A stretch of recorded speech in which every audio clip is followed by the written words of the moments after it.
Good morning. Blessings from our Heavenly Father. It is an honor for me to be here this morning and lead you all in prayer. I ask that you may bow your head and close your eyes as we communicate with our Father. Almighty and eternal God, who through Christ Jesus has revealed your glory to all nations, please protect and preserve Belize, our beloved country.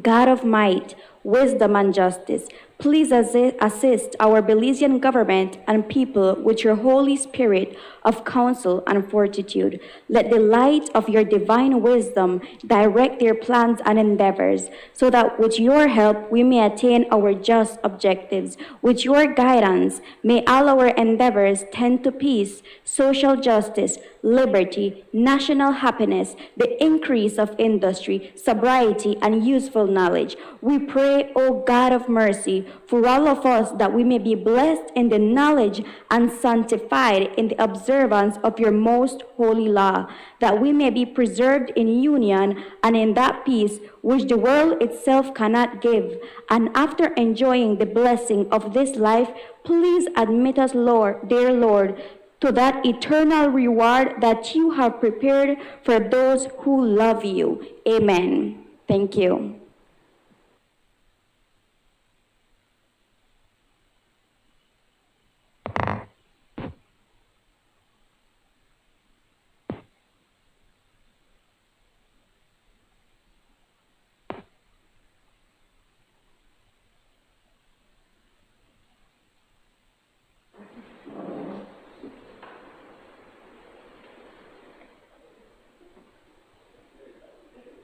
Announcement by the Speaker. Good morning, members. I take this opportunity to bring your attention to a few things before we get the orders of the day on the way. Today we meet in the month of October. I recognize annually that this is celebrated and recognized as Breast Cancer Month. It is a time of the year dedicated to education and awareness on this health issue that has impacted many of our families, friends, and those in our communities. No matter the race, religion, sexuality, occupation, income, or education, breast cancer has touched someone we each know. I encourage us members to help promote and encourage the importance of early detection and screening. We, of course, salute all cancer warriors, and I take the time to acknowledge and thank the Belize Cancer Society for their impressive ongoing work on cancer awareness, education, outreach, and counseling. On October 12th, last week Thursday, the world recognized it as World Sight Day. The National Assembly partnered with the Belize Council for the Visually Impaired, BCVI. As members will be aware, it is the country's only non-private provider of eye care services aimed to combat avoidable blindness and improve quality of life. Last year, the United Nations General Assembly unanimously passed its first resolution on vision entitled Vision for Everyone, Accelerating Action to Achieve the Sustainable Development Goals. Today, in the gallery, allow me to recognize the BCVI team who will be available throughout the course of today to conduct basic eye screenings to all parliamentarians. I take this time to acknowledge Freddie Nicholson, the senior optometrist, Jackie Hemsley, the primary air care manager, and Carla Ayers Musa, the executive director of BCVI. BCVI signed on to this global initiative led by the International Agency for the Prevention of Blindness, IAPB, calling for the promotion of eye care health with the support of members of Parliament. I'm happy to report members of the National Assembly Staff Committee and the staff of the National Assembly did their eye screening on World Sight Day last Thursday, and I encourage members to take up the kind service being offered by BCVI today to get checked in an effort to promote annual eye screening and to check your own eyes' health. I'm very pleased to see that I've been informed already. A few members have already made the trek upstairs. It only takes 5 minutes. I encourage members to do so. This year, the NCFC, in partnership with UNICEF, the Ministry of Education, and with the support of the National Assembly of Belize, will once again be holding the third National Children's Parliament on Friday, November the 11th. Members, this is an initiative that creates awareness and education of the parliamentary process and provides a space and opportunity for youth to advocate for issues that matter to the youth sector. It is also an opportunity to view the parliament through the lens of our youth. Today, we have a few of this year's youth parliamentarians in the gallery who will be participating in November 11th Youth Parliament. In the gallery, allow me to acknowledge from the National Committee for Families and Children, Bernicia Augustine, the Executive Director. We have Shakira Sutherland, as well from the NCFC, working on the Youth Parliament. And of course, the youth parliamentarians themselves, 4 of them who will be participating. We have Asher Torres, I believe from Cayo Central constituency, and he will be representing the leader of government business at the Senate. We have Thomas Serut. Did I get that correct, Mr. Serut? And Thomas Serut is representing Cayo Northeast, and he will be taking on the role of Prime Minister on November 11th. Then we have Heather Lee Stewart. Heather Lee Stewart comes from Orange Walk East, and she will be representing the area for Orange Walk East. And we have Honorable Jada Wiltshire, and she'll be representing Belize Rural South, and she hails from Cayo South. We also have with us the consultant through the NCFC, Mrs. Elena Del Cid, who will be working very closely with the youths between now and November the 11th.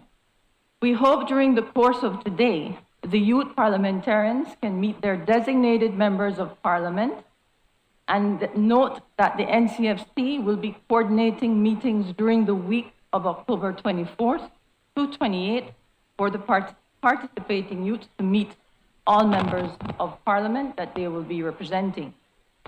November 9th and 10th members will be the youth parliament camp at Monkey Bay, where the youth will be preparing for their debates and practice the use of the standing orders. This year, I'm happy to report that the plan by NCFC includes at least 1 youth parliamentarian with diverse abilities, and to provide for sign language to assist this young parliamentarian. The Youth Parliament will be held the morning of Friday, November 11th, and we encourage the support of all members of Parliament to our young leaders of tomorrow.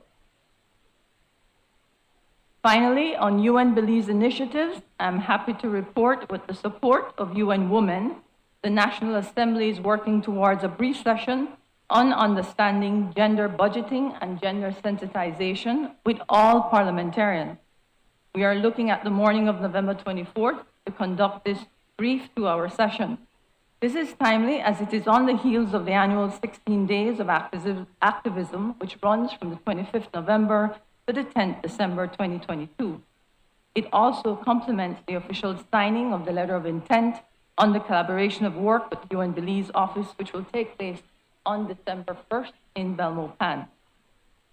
Before I close, members, I would like to also inform you that today we were able to provide members of Parliament with their own unique password for the Wi-Fi. And as of next meeting, we should be able to expand that so that visitors in the gallery during House meetings can have access to Wi-Fi. It is an effort as part of the Open Parliament Initiative and something that is quite common in many of the other parliaments in our jurisdiction.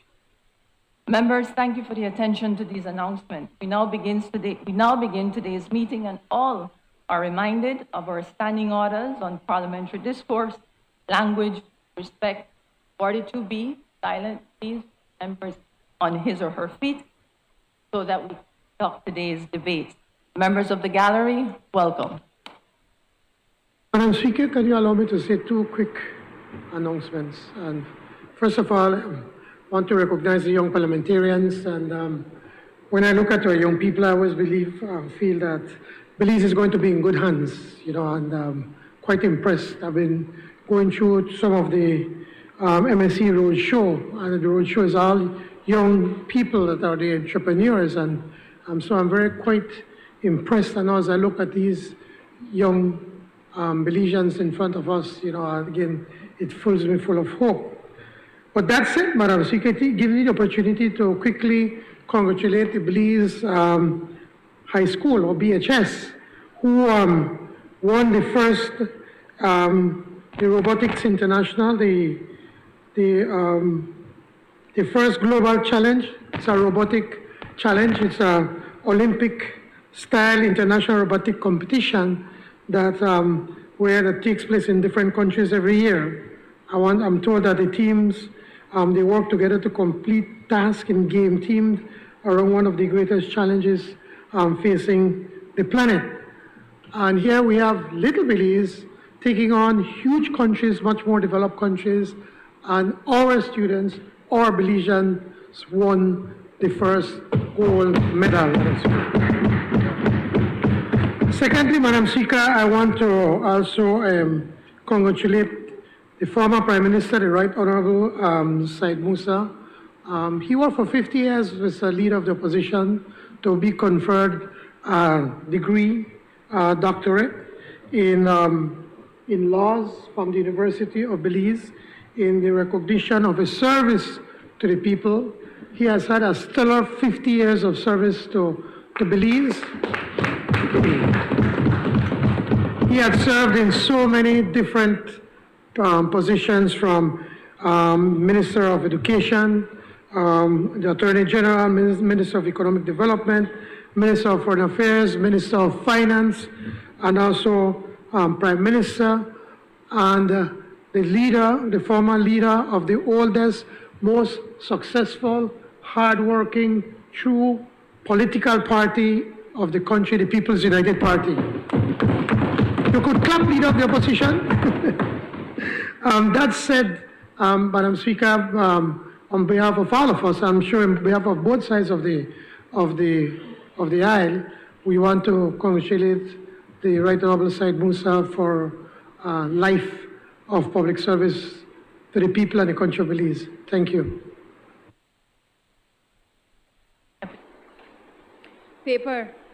I recognize the Honorable Prime Minister and Minister of Finance, Economic Development and Investment. Madam Speaker, I rise to present and lay on the paper, sessional paper, HR 128/2/113, the annual report of the Development Finance Corporation for the year 2021. Honorable members, that paper is ordered to lie on the table. Presentation of reports from select committees. I recognize the Honorable Chairman of the Constitution and Foreign Affairs Committee. Morning, Madam Speaker. Madam Speaker, I rise to lay on the table reports number HR 129/1/13, report from the Constitution and Foreign Affairs Committee on the Senior Courts Bill 2022. Report number HR 130/1/13, Madam Speaker, report from the Constitution and Foreign Affairs Committee on the Belize Constitution, 12th Amendment Bill 2022. And report, Madam Speaker, number HR 131/1/13, report from the Constitution and Foreign Affairs Committee on the People's Constitution Commission Bill 2022. Thank you. Honorable members, those reports are ordered to lie on the table. I recognize the Honorable Chairperson of the Public Service, Labor, Industry, and Trade Committee.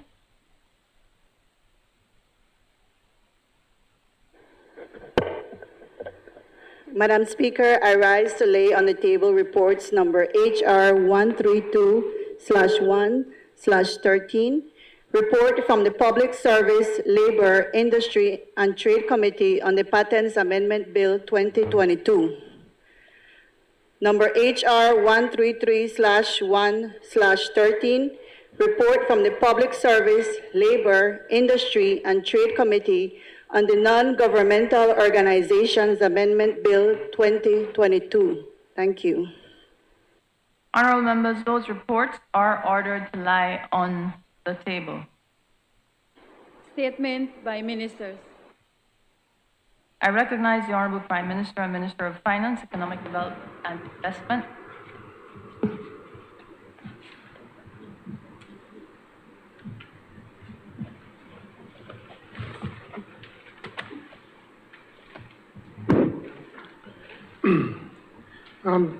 Thank you, Madam Speaker.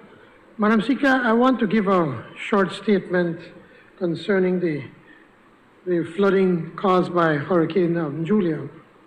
As a nation, we are very grateful that we were spared from a direct hit from Hurricane Julia, which made landfall on the 8th of October off the coast of Nicaragua. And certainly our hearts and prayers go to the people in Nicaragua, especially on the Atlantic coast, where there was great damage and some loss of life. As I said, while Julia never reached our shores, it is these outer rain bands and outer wind bands that hit Belize, and it produced the heaviest rainfalls in southern and the coastal parts of Belize between Sunday and Monday, the 9th and the 10th of October, with the most rains falling over the western part of the country. And whilst that in itself is bad in the western part, a lot of the rain that now is hitting in the Petén area across the border, a lot of that water now is coming into Belize because they have cleaned out most of their forests. So the water just rushes through and floods and adds to the flooding in Belize. I think this is an appropriate time for me to digress just for a second, Madam Speaker, that we need to watch how we're doing the kind of agriculture that we're doing. The large scale agriculture where we clean out all the trees, we need to stop. We need to see how we can ensure that we can keep some of the trees and some of the vegetation in place. Because by having those in place, it prevents the water to come into as floods, one. And secondly, it also gives time for the water to be soaked into earth and to be able to fill our aquifers that are under the ground. And I'm appealing to members of cabinet, and I know we've discussed some of it with the Minister of Agriculture and the Ministry of Sustainable Development, that we need to come with a plan to ensure that we no longer be cleaning out hundreds or if not thousands of acres, all the trees, because we want to do some agriculture. We have to ensure that we leave some trees, that we be able to leave vegetations close to the rivers and creeks, to be able to protect the water and to protect our stocks and to protect the livelihood of our citizens.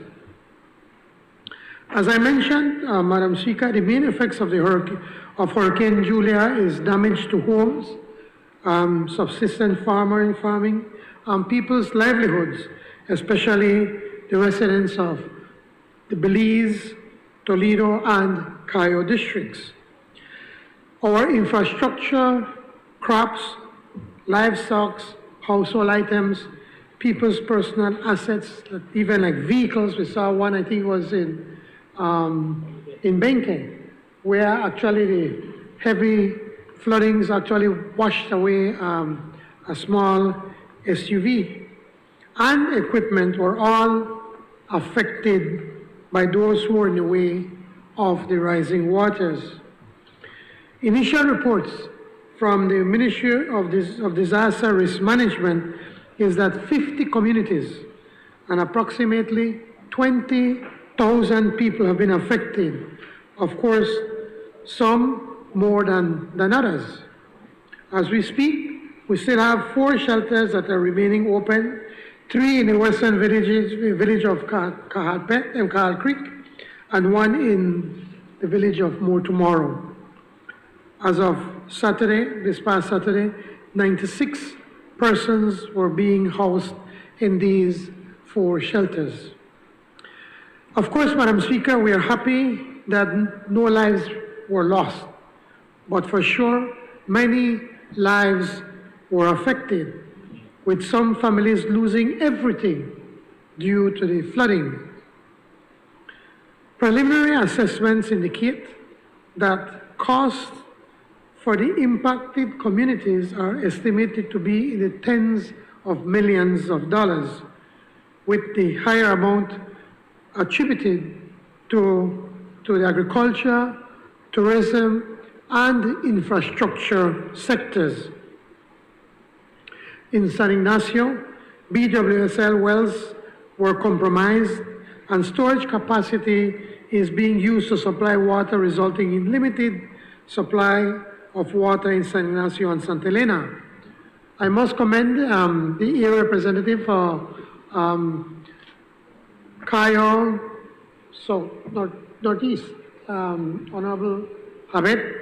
I think it was yesterday he was out there personally in Bauza, ensuring that the residents of, Billy White and Santa Familia to have drinking water, because again, there the floodings messed up their wells, and not only the wells, but even the pump was under mud, and so they had to dig it out from the mud and trying to clean it. And hopefully today, tomorrow, soon, by tomorrow, the water system is going to be up and running. Our experts tells us that the water is making its way into the Belize River Valley. And so communities along the Belize River Valley are bracing for the floods. And I hope that they take this opportunity to be able to prepare, for instance, to move the livestock into highland. I remember in 2020, in November the 19th, I was along with the Minister of Agriculture. We had the Mennonites and Blue Creek that were out there dragging out the cattle from the flooded areas into higher land. So I'm appealing to them to prepare now, because we know that this is coming. This means that we're going to have more loss and damage to the agriculture sector and to homes along the river valley. Well, let's hope that it's not going to be as bad as it was in November of 2020. Of course, as a government, we're providing all the assistance in these communities to ensure the safety of life and property. At last week's Tuesday Cabinet meeting, the Cabinet requested a damage assessment and needs analysis by the relevant authorities, and we have already approved disbursements through the contingency fund, the budget contingency fund. We have $5 million that we can draw down for emergencies to be able to help address the immediate needs of those affected. And we expect that at the next House meeting, then we can come back and give the proper accounting as to what these funds were used, and that we can approve those expenditures and whatever else will be needed. The Ministry of Infrastructure has also indicated they have also activated teams in the affected areas, and their preliminary damage assessment is already over $3 million.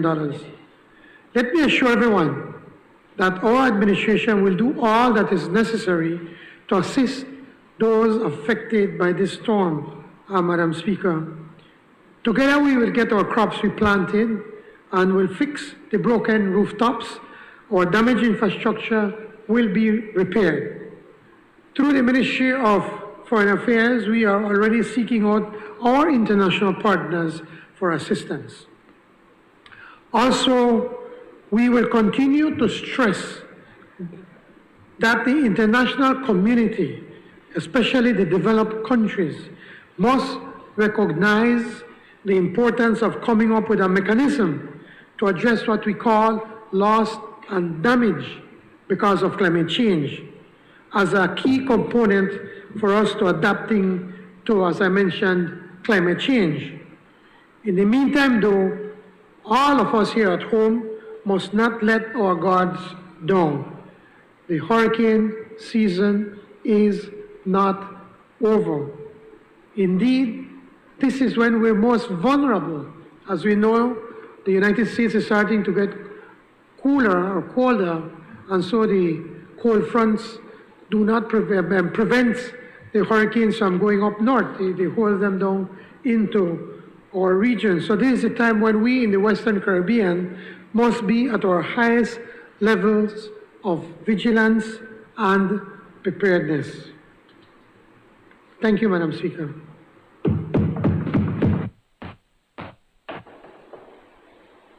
Introduction of bills.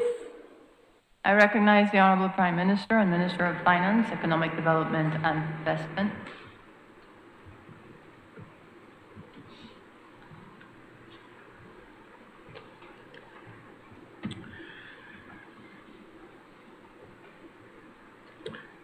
Madam Speaker, this is the Customs and Excise Duty Amendment Bill for 2022.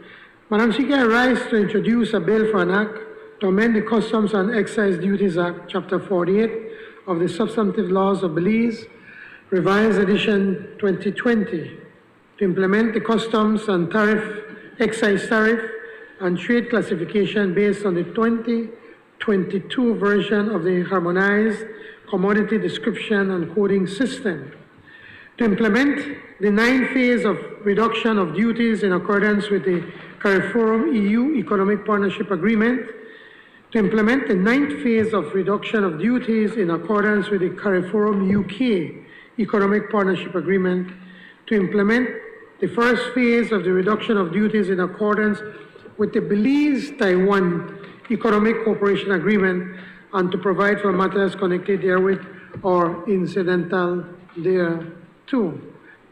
Madam Speaker, this bill has the recommendation of the Cabinet.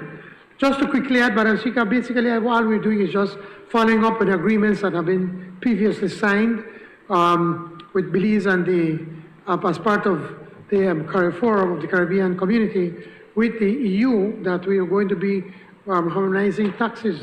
They're reducing some of their taxes, we're reducing likewise, and since the UK has left the European Union, now we have to sign a separate one along with the United Kingdom. And now that we have signed, successfully finished the negotiations with the trade agreement with the country of Taiwan, the same process has to start. So we are starting to embark on reducing certain taxes from our end, and Taiwan is going to be the same. This is being done to be able to foster trade, to help us in Belize to be able to have access for our products into these countries. As I said, Madam Speaker, this bill has the recommendation of the Cabinet. Thank you very much. Honorable members, that bill is referred to the Finance and Economic Development Committee for examination, consideration, and report. Bill for an act to amend the Customs and Excise Duties Act, Chapter 48 of the Substantive Laws of Belize, Revised Edition 2020, to implement the Customs and Excise Tariff and Trade Classification based on the 2022 version of the Harmonized Commodity Description and Coding System, to implement the 9th phase of reduction of duties in accordance with the CARIFORUM EU Economic Partnership Agreement, to implement the 9th phase of reduction of duties in accordance with the CARIFORUM UK Economic Partnership Agreement, to implement the first phase of reduction of duties in accordance with the Belize-Taiwan Economic Cooperation Agreement, and to provide for matters connected therewith or incidental thereto. I recognize the Honorable Minister of Education, Culture, Science, and Technology.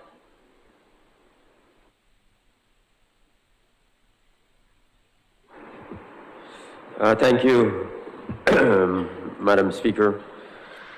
Madam Speaker, I rise to introduce a bill for an act to amend the Marriage Act, Chapter 174 of the Substantive Laws of Belize, Revised Edition 2020, to provide for the late filing of marriages, to empower the registrar to make regulations for the late filing of marriages, and to provide for matters connected therewith or incidental thereto. Madam Speaker, this bill has the recommendation of the Cabinet. Just very, very quickly, Madam Speaker, this is really just a sort of administrative amendment to correct really a loophole in the law. The Vital Statistics Unit, as you will appreciate, is responsible for the filing of all marriages that are performed in Belize. And that is done under the Marriage Act, Chapter 174 of the laws of Belize. And under Section 61(2), the Marriage Act requires that all marriages that are performed in any particular month, the registrar must register and file those marriages within 10 days of the following month. 10 days of the following month. So as you will appreciate, that has not been done, that is not being done. And so this amendment is to correct that loophole and to allow and to provide for the registrar to have the authority and the power to authorize the late filing of marriages and to authorize and empower the registrar to make rules in accordance with that authority for the late filing of marriages.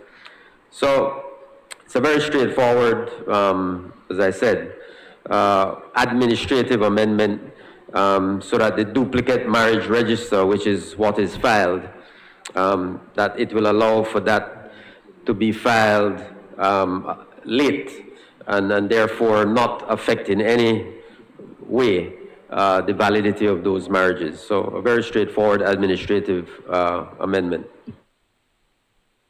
Honorable members, that bill is referred to the Constitution and Foreign Affairs Committee for examination, consideration, and report.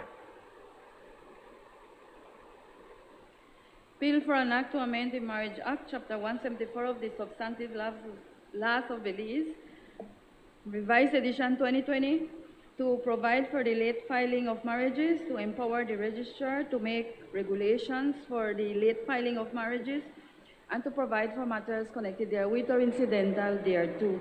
Motions relating to the business or sittings of the House. I recognize the Honorable Prime Minister and Minister of Finance, Economic Development and Investment. Madam Speaker, I move that at its rising today, the House adjourn to a date to be fixed by the Speaker. Honorable members, the question is that the House at its rising today adjourn to a date fixed by the Speaker. All those in favor, kindly say aye. Those against, kindly say no. I think the ayes have it. Public business, government business, motions. I recognize the Honorable Prime Minister and Minister of Finance, Economic Development and Investment. Madam Speaker, this is the 2018 general increase in authorized capital stock for the International Bank of Reconstruction and Development and the International Finance Corporation Motion 2022. Madam Speaker, I move whereas Belize is a member of the International Bank of Reconstruction and Development, the IBRD, the bank, and the International Finance Corporation, the IFC, both being institutions under the World Bank Group. And whereas the governors of the IBRD on the 1st of October 2018 adopted resolution number 663 of 2018 General Capital Increase and the resolution number 664, the 2018 Selective Capital Increase, the SCI, which approved an increase in the authorized capital stock of the bank to enable the bank to support additional lending for development priorities of its member countries. And whereas, similarly, resolutions number 271 and 272 were also adopted in 2018 which approved an increase in the authorized capital stock of the IFC. And whereas in accordance with Resolution 663 and 664, Belize is required to subscribe to 53 allocated CGI shares and 7 allocated SCI shares for the IRBD, 2 expressed in United States dollars at the range of at the rate of $120,635 per share, amounting to a total of $7,238,100. Of course, this is US dollars. And whereas, in addition, and in accordance with Resolution 271 and 272, Belize is required to subscribe to 382 allocated CGI shares and 578 allocated SCI shares for the IFC, expressed in US dollars at the rate of $1,000 per share, amounting to a total of $960,000. And whereas Belize is required to make payments for the amount of US $2,289,397.70 for the IBRD and an IFC additional capital shares, which represent the paid-in capital stock for the IBRD and the total amount for the IFC. And whereas the total remaining amount of the US $5,908,702 is in callable capital stock and is payable if and when called by the bank. And whereas the payment deadlines for the paid-in capital program of the $2,287,089,397.70 US are as follows. 1st October 2023 for IBRD, the SCI and GCI shares totaling US $1,329,397.70, and 15th April 2023 for the IFC SCI shares totaling US $579,000. 15th April 2025 for the IFC CGI shares totaling US $382,000.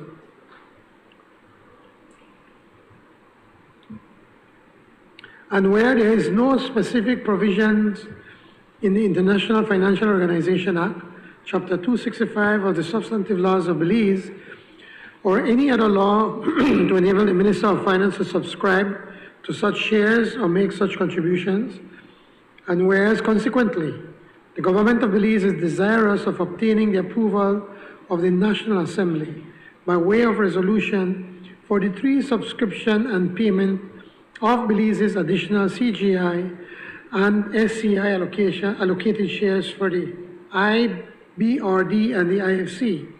Now therefore, be it resolved that this Honorable House, having satisfied that the above mentioned additional capital subscriptions would be beneficial to the interests of Belize in achieving better development outcomes, authorizes the Minister of Finance to sign the instruments of subscription and all related documents and make payments before the indicated deadlines to give effect to both the IBRD and the IFC capital subscriptions. This motion has the recommendations of the Cabinet. Madam Speaker, if you to allow me just to give a little bit more of explanation, because I know that what I just read here is very technical. But Madam Speaker, what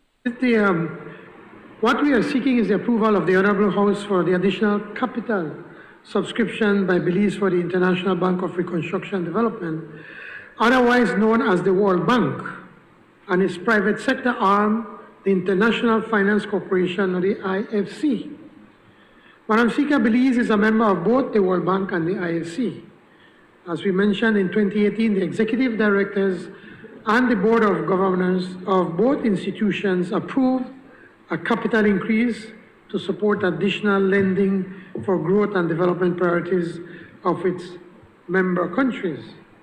Now, Belize is, we have the Minister of Finance is a member of the board of directors. We are one of the governors, so we knew fully well what was taking place. So therefore, as a member country, Belize is required to subscribe essentially on a pro rata basis. We have to pay our share.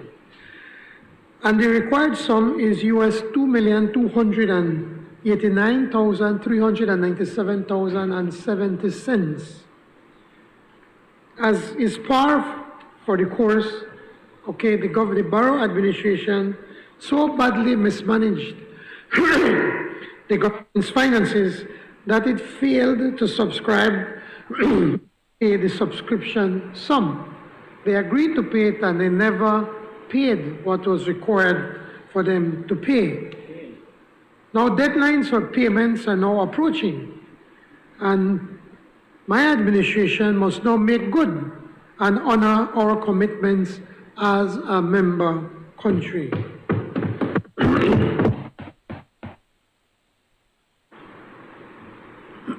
Yes, it will cost us a couple $1 million, but we will pay in installments in an interest-free basis to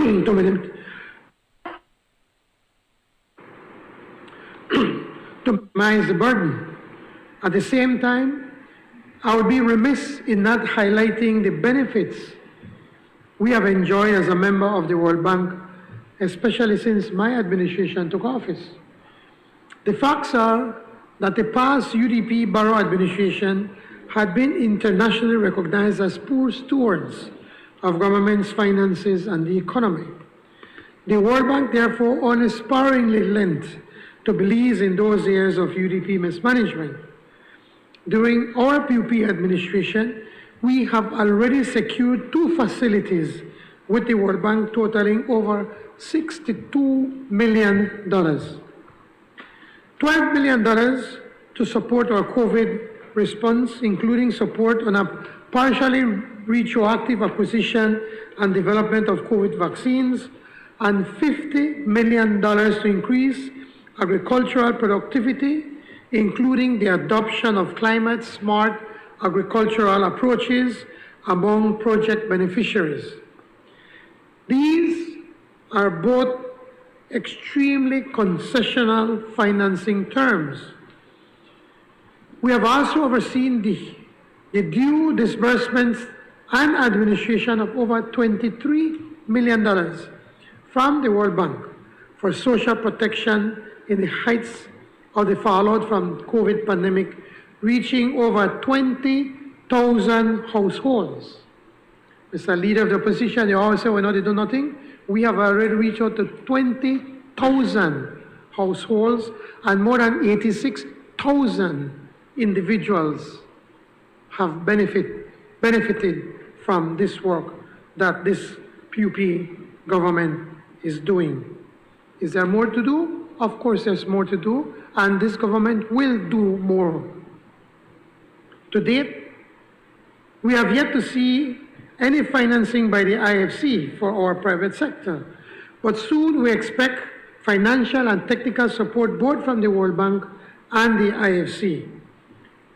This support will help in our transition towards energy independence and security, which will result in lower cost of power when we start using more locally produced solar energy. Madam Speaker, we look forward to the support of this Honorable House on this resolution for capital increase subscription and payment to the World Bank and the IFC. Thank you, Madam Speaker. I recognize the member from Mesopotamia, Leader of the Opposition. Thank you, Madam Speaker. We support the opposition, does support this motion, but I'd just like to make clear that the World Bank severed ties with Belize under Prime Minister Musa, and it was renewed under the United Democratic Party, Prime Minister Barrow. Thank you. Honorable members, that motion is referred to the Finance and Economic Development Committee for examination, consideration, and report. I recognize the Honorable Prime Minister and Minister of Finance, Economic Development, and Investment. They started lending the borough government, but pretty soon they will stop lending because of the reckless mismanagement of the economy and the corruption that occurred under the borough administration. So here we go.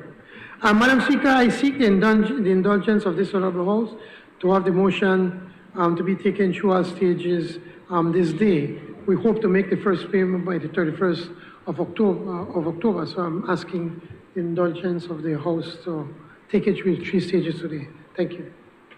Honorable members, the question is that this motion be taken through all its stages this day. All those in favor, kindly say aye. Those against, kindly say no. I think the ayes have it. Announcement by the Speaker. Before I proceed on announcement, Honorable Prime Minister, given the time that we're at, I'll ask if invoke Standing Order 12A. Madam Speaker, in accordance with Standing Order 12.8, I move that the proceedings on the order paper may be entered upon and proceeded with at this day's sitting at any hour though opposed. Honorable members, the question is that the proceedings on the order paper may be entered upon and proceeded with at this day's sitting at any hour though opposed. All those in favor kindly say aye. Those against kindly say no. I think the ayes have it. Honorable members, it has been agreed that the 2018 general increase in authorized capital stock of the International Bank for Reconstruction and Development and the International Finance Corporation Motion 2022 passed this day. As you are well aware, under Standing Order number 74, all proposed legislation, messages, petitions, motions, and other matters relating to the subject mentioned under the title of each standing committee shall be referred by the House to such committee for examination, consideration, and report to the House. The only logical way for this to be done, other than by suspension of standing orders, is for me to suspend the sitting to enable the Finance and Economic Development Committee to examine, consider, and report to the House on the motion. All those in favor, kindly say aye. Those against, kindly say no. I think the ayes have it. The sitting is therefore suspended until the Finance and Economic Development Committee has concluded its business.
Presentation of report from Select Committee.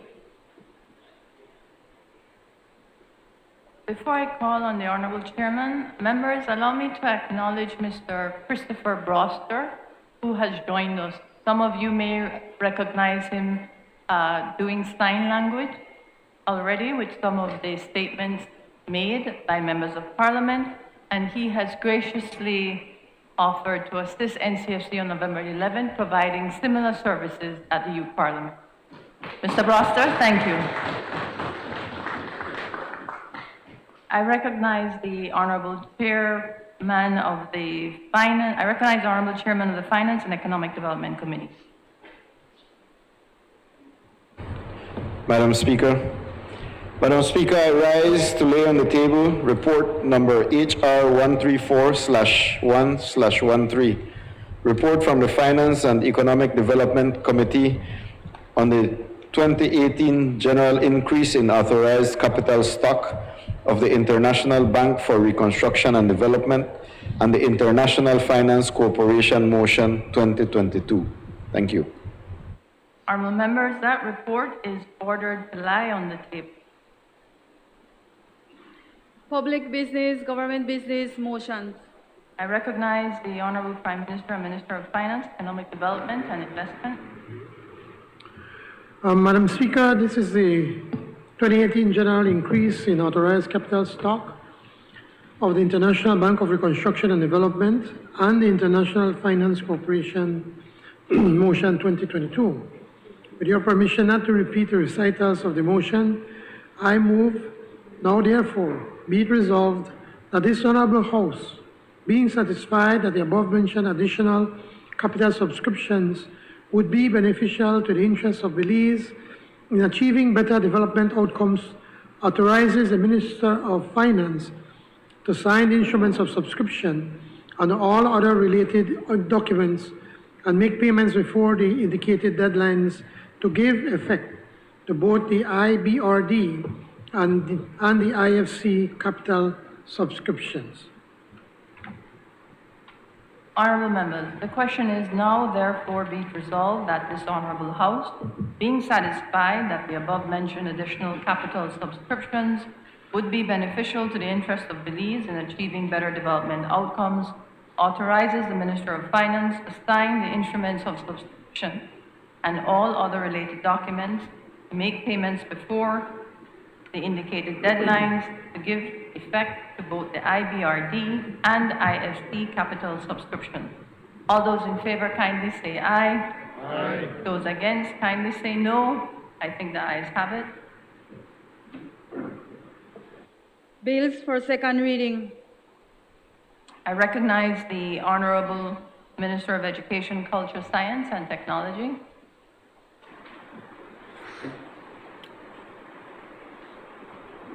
Madam Speaker, I move the second reading of a bill for an act to amend the Belize Constitution, Chapter 4 of the Substantive Laws of Belize, Revised Edition 2020, to establish the senior courts of Belize and to provide for matters connected therewith or incidental thereto.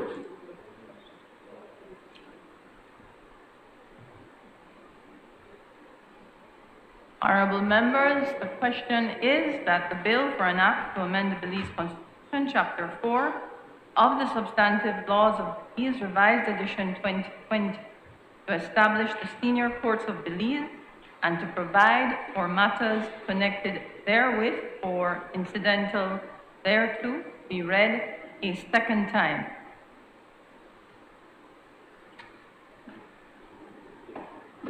I have been informed that there is a request for a division of vote on this. Deputy Clerk, please proceed. No debate. No debate.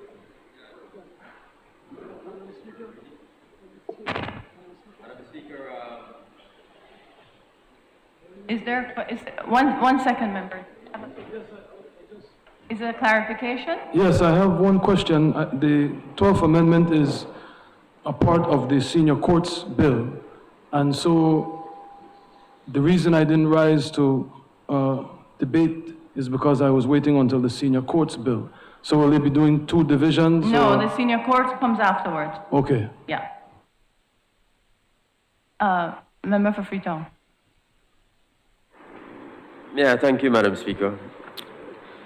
Because this is a constitutional amendment, Madam Speaker, which requires 3/4 of the members of the House to vote in favor of it, for it to be valid.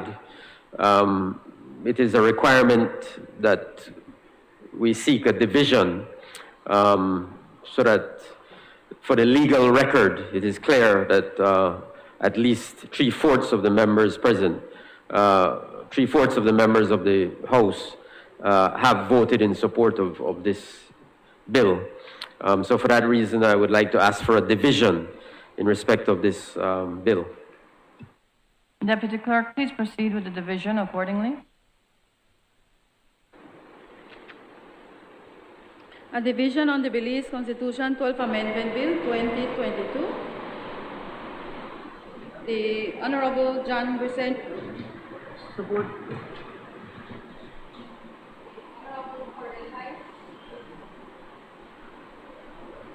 The Honorable Francis Fonseca. The Honorable Jose Abelardo May. The Honorable Julio Sespat. The Honorable Rodwell Ferguson. The Honorable Dolores Valderramos Garcia. The Honorable Karim Musa. The Honorable Florencio Marin Jr. The Honorable Oscar Requena. The Honorable Orlando Habet. The Honorable Anthony Mahler. The Honorable Henry Charles Usher. The Honorable Michelle Shebat. The Honorable Kevin Bernard.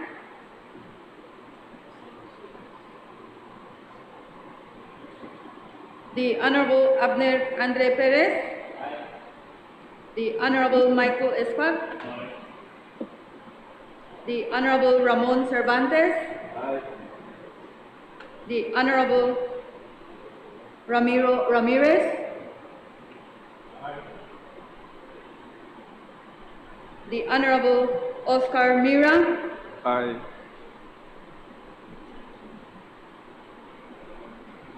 The Honorable Deputy Speaker.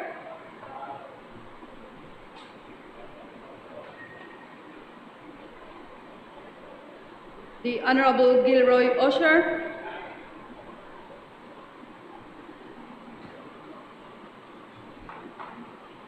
The Honorable Jorge Espat.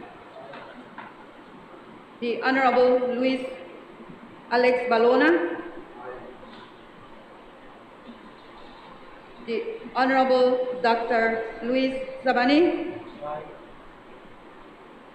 The Honorable Elvia Vega Samos.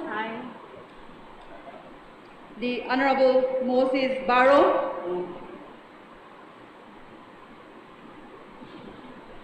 The Honorable Hugo Pat. The Honorable Tracy Panton. The Honorable Dennis Barrow. The Honorable Patrick Faber.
The results of the division are as follows.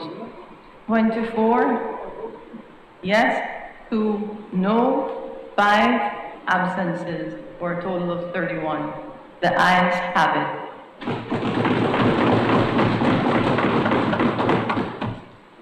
Bill for an act to amend the Belize Constitution, Chapter 4 of the Substantive Laws of Belize, Revised Edition 2020, to establish the senior courts of Belize and to provide for matters connected therewith or incidental thereto.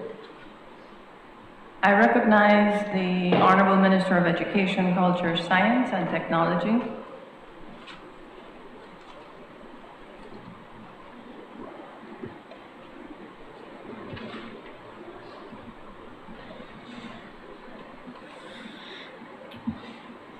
Madam Speaker, this is the Senior Courts Bill 2022. I move the second reading of a bill for an act to repeal and replace the Supreme Court of Judicature Act, Chapter 91 of the Substantive Laws of Belize, Revised Edition 2020, and the Court of Appeal Act, Chapter 90 of the Substantive Laws of Belize, Revised Edition 2020, to provide for new positions within the judiciary to assist in the functioning and administration of the senior courts and to provide for matters connected therewith or incidental thereto. I propose to move further amendments to this bill, which have already been circulated to members, Madam Speaker. I recognize the member from Mesopotamia, Leader of the Opposition. Thank you, Madam Speaker. Pleasant good morning to everyone. I'd like to join with the Prime Minister in congratulating the students at BHS for their gold medal. Definitely underlines the fact that Belizeans do have talent, and also recognize those children parliamentarians that I just had the pleasure of meeting with, as well as those shepherding that cause. Madam Speaker, also pleasant good morning to the people in Mesopotamia. Madam Speaker, the opposition cannot support this bill for the mere fact that the judiciary, as currently configured, is woefully underfunded. And this is not political hyperbole. None other than the former acting Chief Justice, in her annual presentation before she was ousted, complained about the lack of funding for the judiciary and how it compromised their ability to provide justice for all Belizeans. I believe even Madam Justice Showman has been seen complaining about not having basic things. We thank the Americans. I see they just donated $500,000 in equipment. But this government has not taken seriously its promise to properly fund the judiciary. It was a part of their Plan Belize, and they have not delivered on it, Madam Speaker.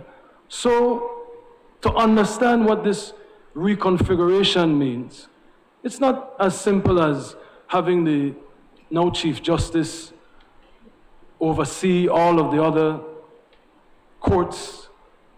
It costs. This has more of a demand on spending than our current configuration. And if we cannot properly finance our judiciary as stands, how can we undertake to reconfigure where it will cost more than we are currently spending? So, Madam Speaker, this type of irresponsible decision to put a Band-Aid or to dress a pig with lipstick and a wig and try to present it to us as Miss Belize or Miss World is totally not the solution that the government promised. The government promised that they would make sure that the judiciary was funded more than it has ever been. The statistics show, with the rise in crime, with the rise of lack of justice in this country, with the cries from the former Chief Justice, with the cries from sitting justices, that this government needs to put their money where their mouth is, put their money where their plan is. They found $76 million to pay a CCJ settlement, but still can't find the money to properly fund the judiciary, and now they want to jump into this reconfiguration that will cost more than we are currently spending, and what we are currently spending is underfunding the judiciary. So we cannot support this motion, Madam Speaker. Thank you. I recognize the member for Caribbean Shore. Thank you, Madam Speaker, and good morning to colleagues on both sides of the aisle. Madam Speaker, I rise to lend my full support for this senior courts bill, and I want to commend and applaud the hard work of our Attorney General, the Honorable Mrs. Magale Marine Young, and her staff over at the Attorney General's Ministry. I've listened, Madam Speaker, to the Leader of the Opposition, the member for Mesop, speak to the cost of this type of undertaking. And I wholeheartedly agree with him, because I sat on that side of the House condemning the fact that we have underfunded our judiciary for 13 long years. And let me say, Leader of the Opposition, thankfully we have records that when we come to this Honorable House next year for our budget debate, I am hoping that you give the same type of response when we increase the budget to allow for greater efficiency within our judiciary.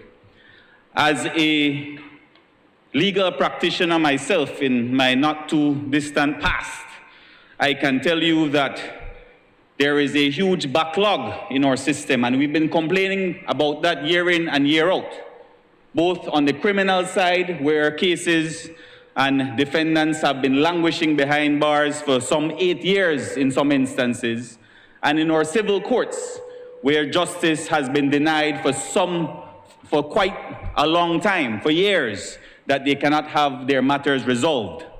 What this senior courts bill seeks to do is to amalgamate both our Court of Appeal Act and our Supreme Court of Judicature Act, and vest the authority within our Chief Justice to be the leader of both those courts.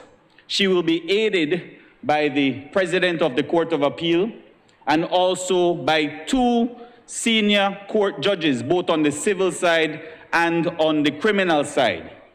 What we will also see, member and Leader of the Opposition, is greater specialty, meaning within our civil side, we will have judges who specialize in constitutional and public law. We will have judges who specialize in family law. We will have judges who specialize in torts and contracts and commercial law, so that again, we have greater efficiency and disposal of these cases. Because like I said, it's been many years that these cases are just backing up. But if we have judges with those specific expertise to deal with these matters, they can deal with them more efficiently. In addition to that, and this is where the increased budget will come in next year, we will have the new offices, new judicial offices created for the master, who will deal with pre-trial issues, interlocutory applications. They will deal with injunctions, pre-trial and case management issues, so that the senior judges do not have to deal with that aspect. That, again, takes up a lot of the time in our court system. As well, we will also have the appointments of judicial assistants who will aid in the research to help these judges at the Supreme Court level, both on the criminal side and on the civil side. I also want to point out, Madam Speaker, that in addition to this amalgamation towards greater efficiency within our judiciary, there are also other matters that are addressed in the senior courts bill that are worth pointing out. And that is the removal, when it comes to divorce cases, the removal of contentious fault grounds. We know that under the current system, there is default ground-based divorce, whether it is adultery or desertion or cruelty. We're removing that because what we find many times is that children are affected in these relationships that end in very bitter divorces. And so we want, when partners are parting ways, that it's non-contentious. It not only benefits the individuals who are parting ways, but it benefits the family and the children of those marriages. And finally, Madam Speaker, I also want to commend another aspect of this senior courts bill, which removes provisions which are discriminatory based on sex, so that a husband and a wife have equal footing on judicial remedies in divorce proceedings. Madam Speaker, we are in actuality removing archaic and offensive language so as to modernize the language contained in the senior courts bill. So again, I commend the AG's ministry for a job well done, and I look forward to the increased budget, the increased efficiency, the better structure of our senior courts. Thank you, Madam Speaker. I recognize Thank you, Madam Speaker. I also want to start off by recognizing the hard work of the Attorney General and her team. For her to come up with this vision on how to recreate and restructure the court system in Belize. We know that this court system has had a lot of problems. The previous government had a lot of interference in the court system. And that is something that has to stop. If we want to be able to operate in a completely democratic country, we have to ensure that the government does not have a hand or can outrightly interfere with the work of the court system. Just remember a few years ago, the former Prime Minister was attempting to put one of his buddies that went to study together in law school in the Court of Appeals. Remember him? And it is because some PUP lawyers took the time to do the research and found out that that gentleman had a bad record in the United States of America. He was a criminal. And that is the man that the former Prime Minister wanted to put there at the Court of Appeals to do his bidding and his wishes. We also know when another Court of Appeal justice was put there, now I think he has just retired because he's suffering of dementia, that we knew that he was there to do the work and the bidding of the former Prime Minister. Those things need to stop. As we develop this country, we have to ensure that every citizen know that they have access to the courts and that they are going to be listened to and that justice will prevail. It doesn't matter if you're rich or poor or if you're going after the government of Belize. Simple example. Do you think under the previous government a court would have ruled against the former Prime Minister? That have never happened. But it happens today. Why? Because we do not interfere in the judiciary. That is a part of Plan Belize, that we are going to do everything to modernize and to ensure that the judiciary will always be independent of the government of the day.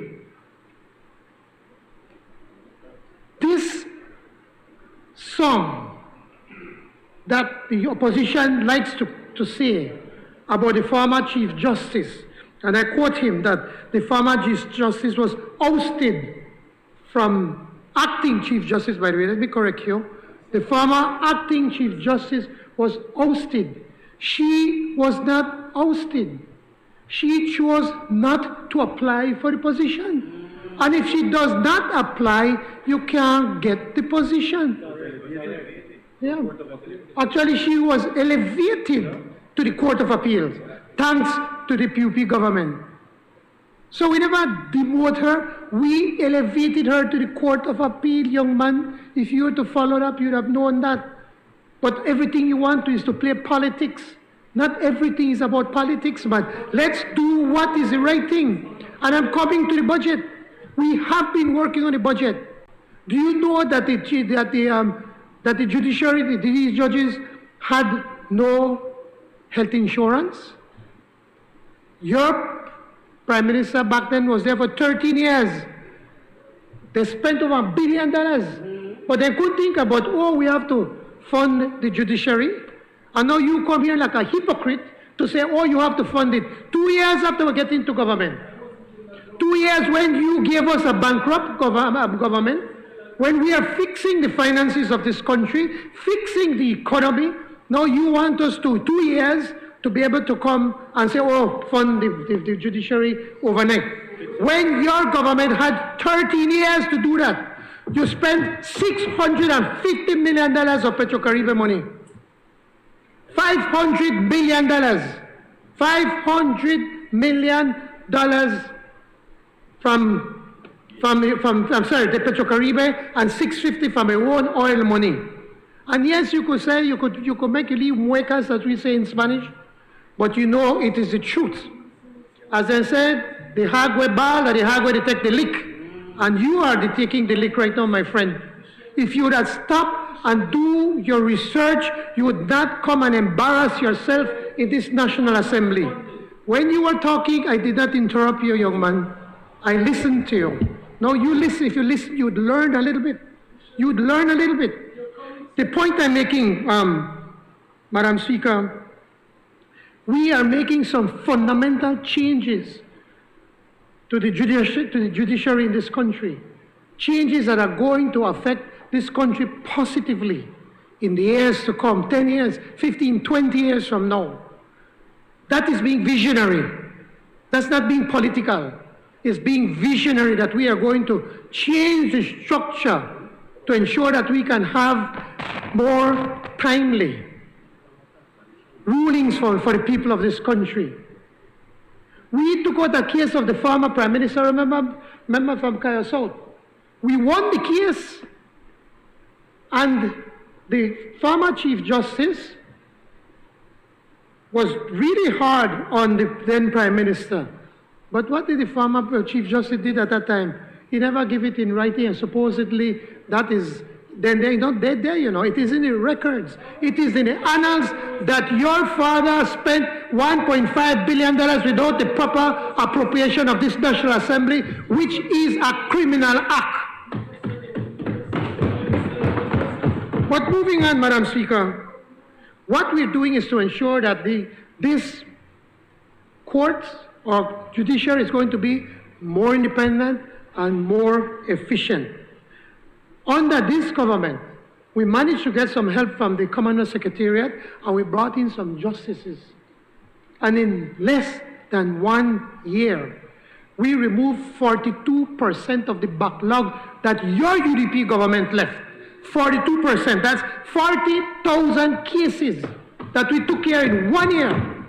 And then you come right here and come pontificate? Yes, you come pontificate.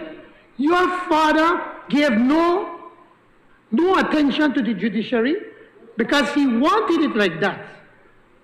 And here we come fixing it.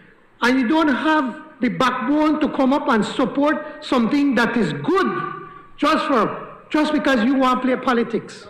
Just because you want to play politics. 40,000 cases we have cleared up in 1 year, thanks to the PUP government.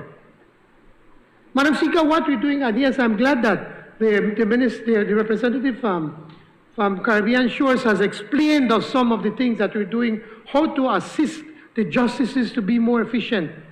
In the Supreme Court in the United States, a place you love, member from Mesopotamia, which I think that where you want to be, not here, the judges have clerks. So what we are doing now, we are putting additional judicial officers.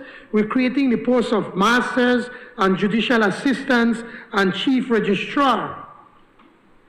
And both the Judicial and the Legal Services Commission have already advertised for these posts, and we're seeking out actively to recruit them. Now, we may have to come in the months to come, to this National Assembly to ask for a supplementary budget for the judiciary. And then I hope members from Mesopotamia and from Khorasan North would get up and support it for us to be able to continue to fund the judiciary. Or if we can't do it by then, certainly at the next national budget, we are going to make more funding available for them. Will it be enough? Probably not. But we are going to start. I would have expected you to come here and to, as a leader that wants to lead this country someday, would be able to come up and say, you know what, this is a good thing. And it's something that all of us need to support. That this is not an issue of politics, but an issue of national importance. When we are on the other side, there are many instances we got up and we supported the government then. So I hope now that you voted against the motion, you said no. You said no. That is the record. Madam Speaker, I urge everyone to support this bill. Thank you, Madam Speaker.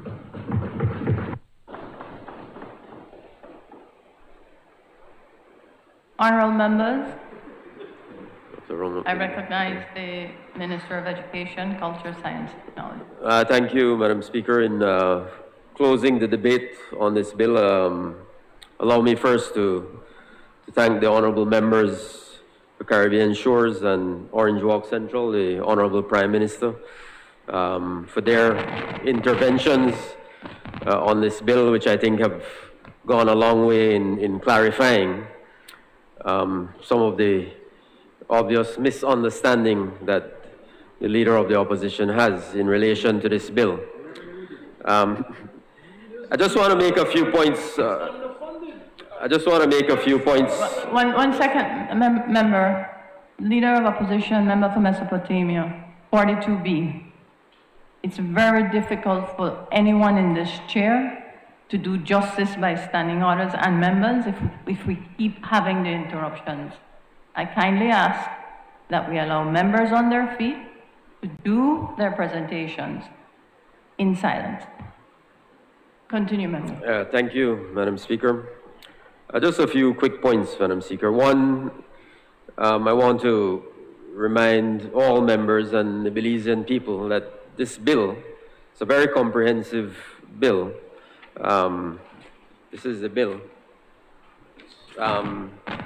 Is grounded in widespread consultation. You know, the Attorney General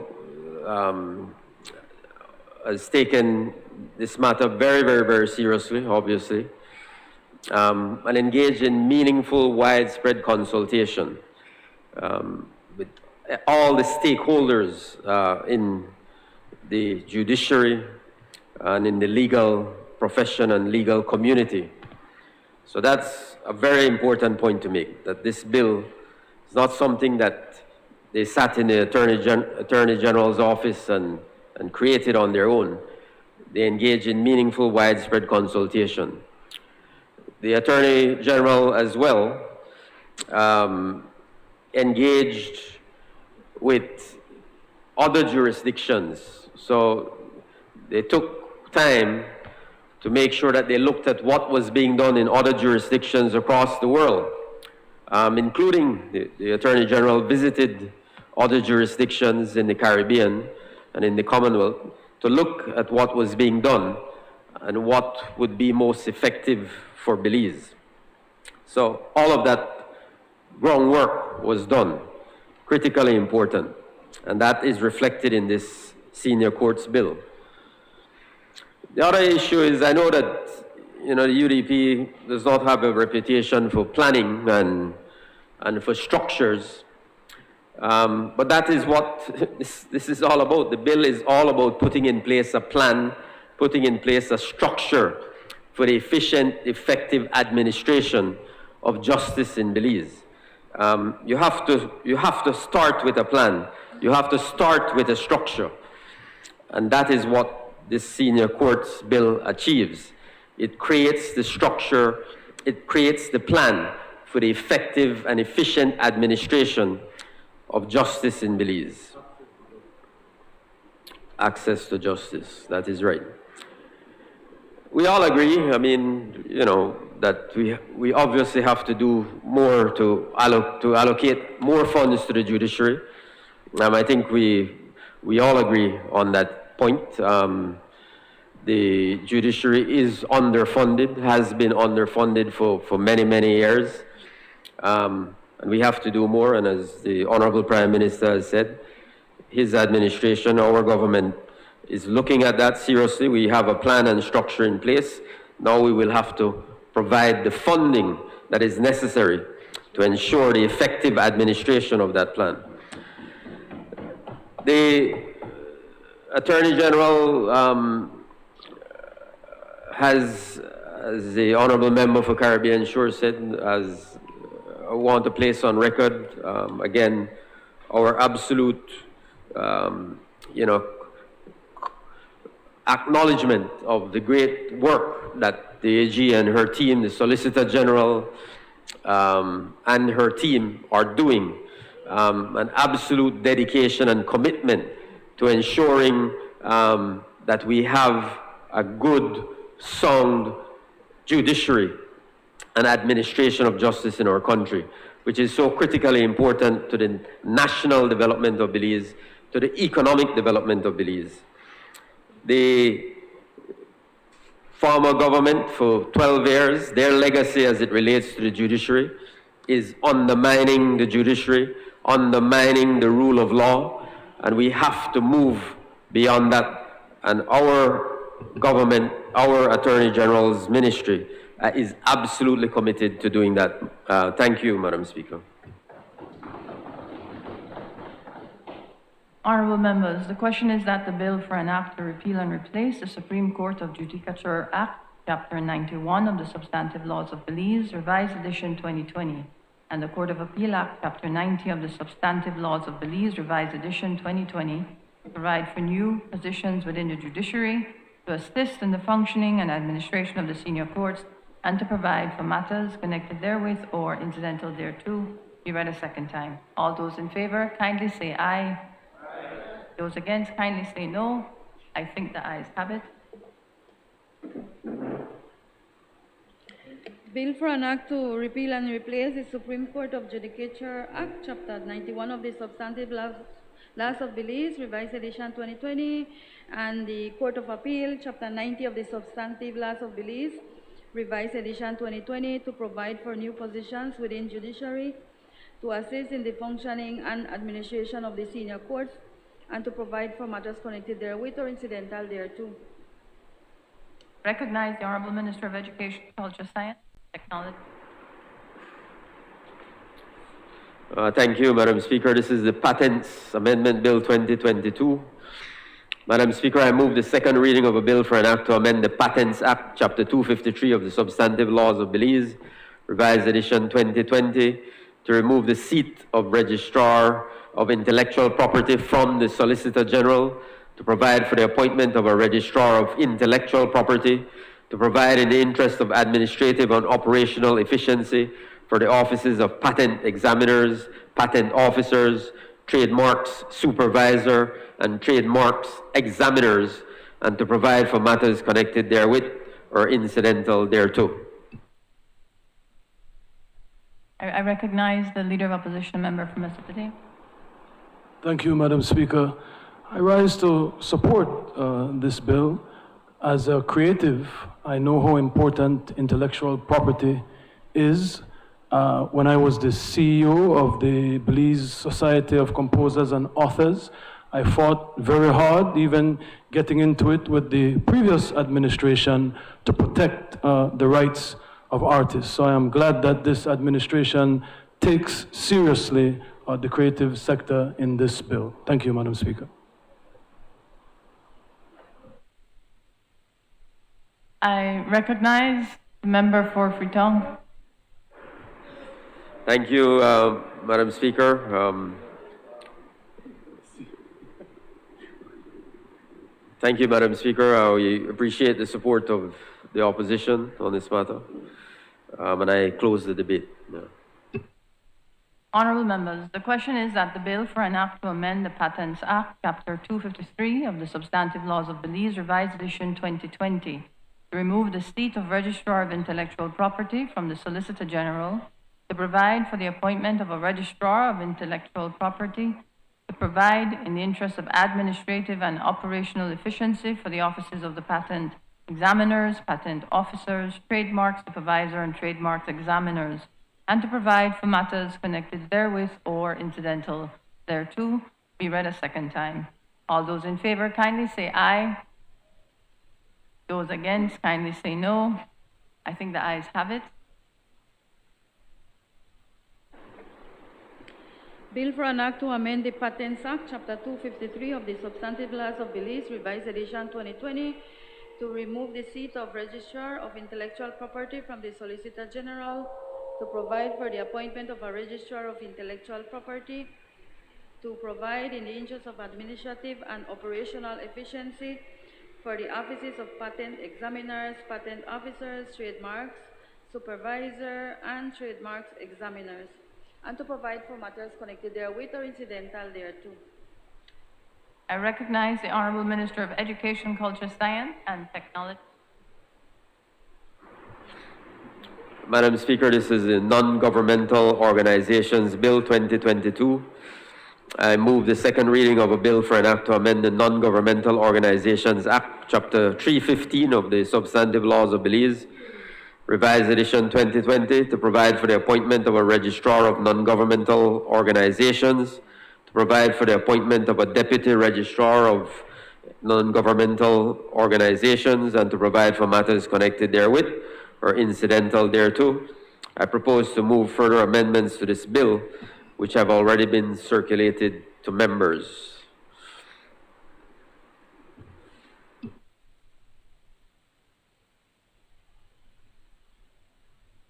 Member for Freetown. Yeah, thank you, Madam Speaker. We close the debate. Honorable members, the question is that the bill for an act to amend the Non-Governmental Organizations Act, Chapter 315 of the Substantive Laws of Belize, Revised Edition 2020, provide for the appointment of a Registrar of Non-Governmental Organizations, provide for the appointment of a Deputy Registrar of Non-Governmental Organizations, and to provide for matters connected therewith or incidental thereto, be read a second time. All those in favor kindly say aye. Those against kindly say no. I think the ayes have it. Bill for an act to amend the Non-Governmental Organizations Act, Chapter 315 of the Substantive Laws of Belize, Revised Edition 2020, to provide for the appointment of a Registrar of Non-Governmental Organizations, to provide for the appointment of a Deputy Registrar of Non-Governmental Organizations, and to provide for matters connected therewith or incidental thereto. I recognize the Honorable Minister of Public Service, Constitutional and Political Reform, and Religious Affairs. Good afternoon. Thank you, Madam Speaker. Madam Speaker, this is the People's Constitution Commission Bill 2022. Madam Speaker, I move the second reading of a bill for an act to provide for the establishment of a People's Constitution Commission to draft and guide the process of promulgating a new constitution for Belize or amendments to the Belize Constitution, and to provide for matters connected therewith or incidental thereto. Madam Speaker, as I had mentioned when the bill was first read back in July, it consists of 5 parts, 25 sections dealing with the establishment of the Commission, the composition and appointment of members, the functions and procedures of meetings. It also deals with the administrative provisions of the PCC, including the establishment of the Secretariat, the Good Governance Unit. Madam Speaker, it also speaks about how the recommendations will go before the National Assembly. Very importantly, Madam Speaker, Section 7 deals with the independence of the Commission. I recognize the Leader of Opposition, Member Mesopotamia. Thank you, Madam Speaker. The opposition supports this bill, Madam Speaker. I must say that it is long overdue. I know that Prime Minister Musa had attempted during his administration I'm not sure if anything came of that. However, it is my hope that this people's constitution will discharge its mandate efficiently, and that the goal is to protect rights and to expand rights. So I hope that we don't find ourselves in a position where rights are being taken away, because we live in a democracy.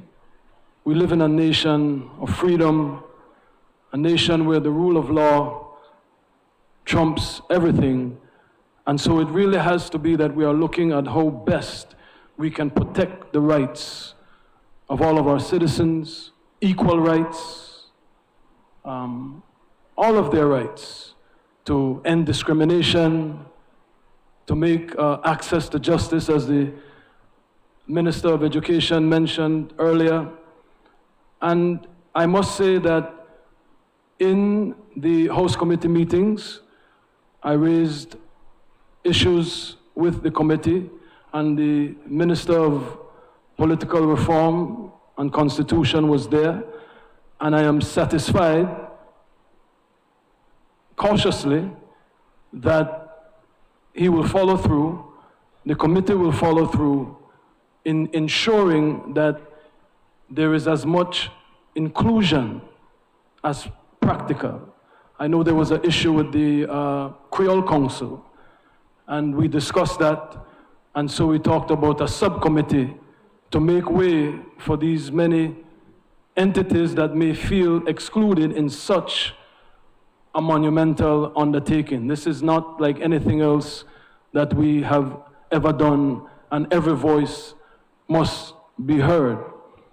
And I'd just like to put on record as well, Madam Speaker, that I had raised concerns about the chairperson of the commission. And I would like to say that I saw the chairperson in passing, and I know the chairperson, and maybe what I had said was misconstrued, but I believe to be said given the circumstances, just to put it out there and to put everyone on notice as to whatever conflicts may appear. But I have to say that I was pleased to see that the chairman of the People's Constitution Commission has thus far proven himself to be what I do know him to be. I do know him to be a person of integrity. I do know him to be an upstanding citizen of Belize. His only downfall is that he's a PUP. But I don't think that will interfere. I hope, I pray that that won't interfere. And the reason I bring this up is because, again, I saw him, but more important, I saw him challenging the bill in many ways, asking for clarity, asking to ensure that there wouldn't be any ministerial interference, and to ensure that the People's Constitution Commission would be an autonomous body consulting to try to strengthen our Constitution, expand rights, and protect rights. So I am cautiously optimistic that from this exercise we will have valuable recommendations that the people of Belize can decide in a referendum if that is what they would like to do. Thank you, Madam Speaker. I recognize the member for Farzone North. Thank you, Madam Speaker. Madam Speaker, I want to make a quick intervention in this People's Constitution Commission Bill 2022, and I want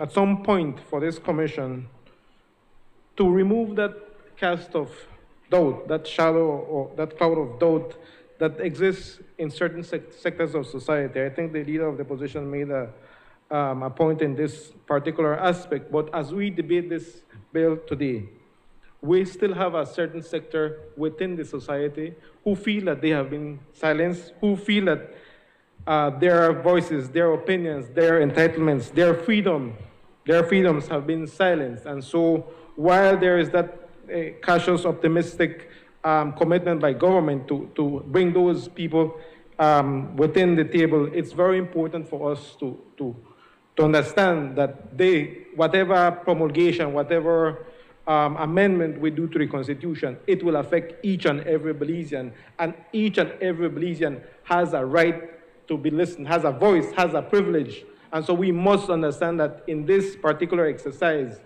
we have to be equal. This is the Bible for the state. This is the Bible for the country. And as such, I would ask of this administration to please have a more direct contact with the people who feel that they have been left out some way or the other. Thank you. I recognize the member for Freetown. Thank you, Madam Speaker. Madam Speaker, I rise in full support of this bill. I really want to use the opportunity to say to the Belizean people that, this is a historic bill, a historic opportunity for us as a people. And I'm very proud to be a part of a People's United Party government. Once again, it is the People's United Party government that is looking at reform, looking at constitutional reform, looking at how we can more effectively and efficiently govern this country. And so I think it provides a unique opportunity for all Belizeans to engage in this process, to have your voices heard. You know, we say it all the time. We have a lot of people on social media who complain about this and complain about everything that's happening in different areas of governance generally, and that's been the case for years and years and years. Well, now we have an opportunity to engage in a meaningful process of having your voice heard, sharing your views on how you would like to see Belize better governed. So this is a unique opportunity, and all of us as citizens of this country should recognize this opportunity, embrace it, take full advantage of it. Let us not squander this historic opportunity for us to make meaningful change in the governance structures of our country. We talk a lot about the monarchy and the future role of the monarchy in the governance of Belize, but that's only one aspect of it. And in many respects, that may be the least important aspect of it, because the monarchy of course, is only ceremonial. But we now have an opportunity to look at the Constitution, look at the structures that underpin that Constitution, and make fundamental change, if that is what we desire to do. So it's an important bill. I know that the Honorable Minister with responsibility for constitutional reform, political reform, and the governance unit understand and appreciate that education is a critical component of this campaign. We have to educate our people. Our people have to be well informed about the Constitution. What does the Constitution mean? What powers flow from the Constitution? What rights and responsibilities flow from the Constitution? So education will be critically important. The education campaign that is carried out as a part of this process is going to be critically important. We have to be able to explain to the Belizean people what options exist. If these are the changes we want to see, what options exist for us to achieve those objectives that we want. So education is critically important. And of course, engaging meaningfully across the country, making sure that we have in place a good, structured consultation process is critically important. On something this important, I think we really have to all be engaged, all hands on deck, to try to support the process, to make sure that when the Commission has its meetings and consultations in particular communities, that we engage the people in those communities and make sure that they are participating. So it's a great opportunity, Madam Speaker. I want to use this opportunity, especially, and I'm sorry the young parliamentarians are no longer with us, because I really want to encourage our young people, our students, our university students in particular, to become involved and engaged in this process. This work that we're doing is for you. It's for future generations, so that we build a stronger governance structure for this country. So it is about you. And I certainly want to encourage our young parliamentarians or young people to be fully engaged in the consultation process as it takes place over the next few months. So thank you very much, Madam Speaker. I recognize the member for Toledo West. Thank you very much, Madam Speaker. Madam Speaker, I rise to give my full support to the People's Constitution Commission Bill 2022. Madam Speaker, allow me to say that this is a very important bill, as has been stated by other members who have made their presentations. There is no doubt, Madam Speaker, that fundamentally our Constitution is a very important pillar of how we are governed in this nation.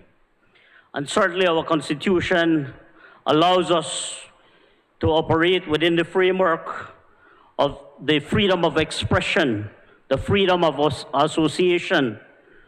It also provides constitutional guarantees on what are our rights as Belizeans and what recourses can be taken when those rights are infringed.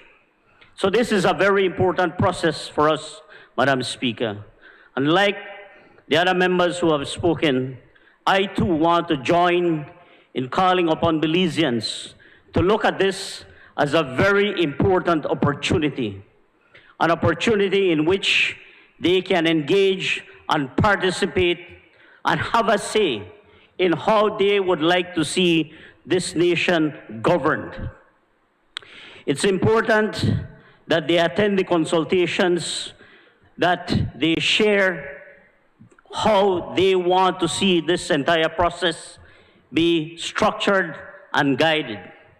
And I'm certain, Madam Speaker, that the process is going to allow for that. But more importantly, coming out of this entire process is the compilation of the report that is going to be prepared. And certainly, the Belizean people are going to have an opportunity to decide whether those recommendations that are made throughout the consultations is indeed part of what they want to see in how we move forward in terms of how we are governed as a nation. Madam Speaker, I want to lend my support and to also congratulate the Minister of Constitutional Reform and his ministry for certainly undertaking this very, very important process. And let the record show that as a government, we committed under Plan Belize that we were serious about governance reform, about several processes of how we are governed as a nation. And this is one of those fulfillments of our commitment to the Belizean people. And so, Madam Speaker, I wholeheartedly, on behalf of the people of Toledo West, support this bill. I thank you. I recognize Prime Minister, member for Iwa. Madam Speaker, I will be short. First of all, I want to commend both the Leader of the Opposition and the Honourable Member from Corazon North for supporting this process. But it's important also to clear up the issue of the chairperson, Anthony Chanona. The person who recommended Anthony Chanona to be the chair of this commission is myself. It is not the minister responsible. And I did that simply because I felt that he is a man of high integrity. Whilst he may be a PUP, I think most people have forgotten that he was the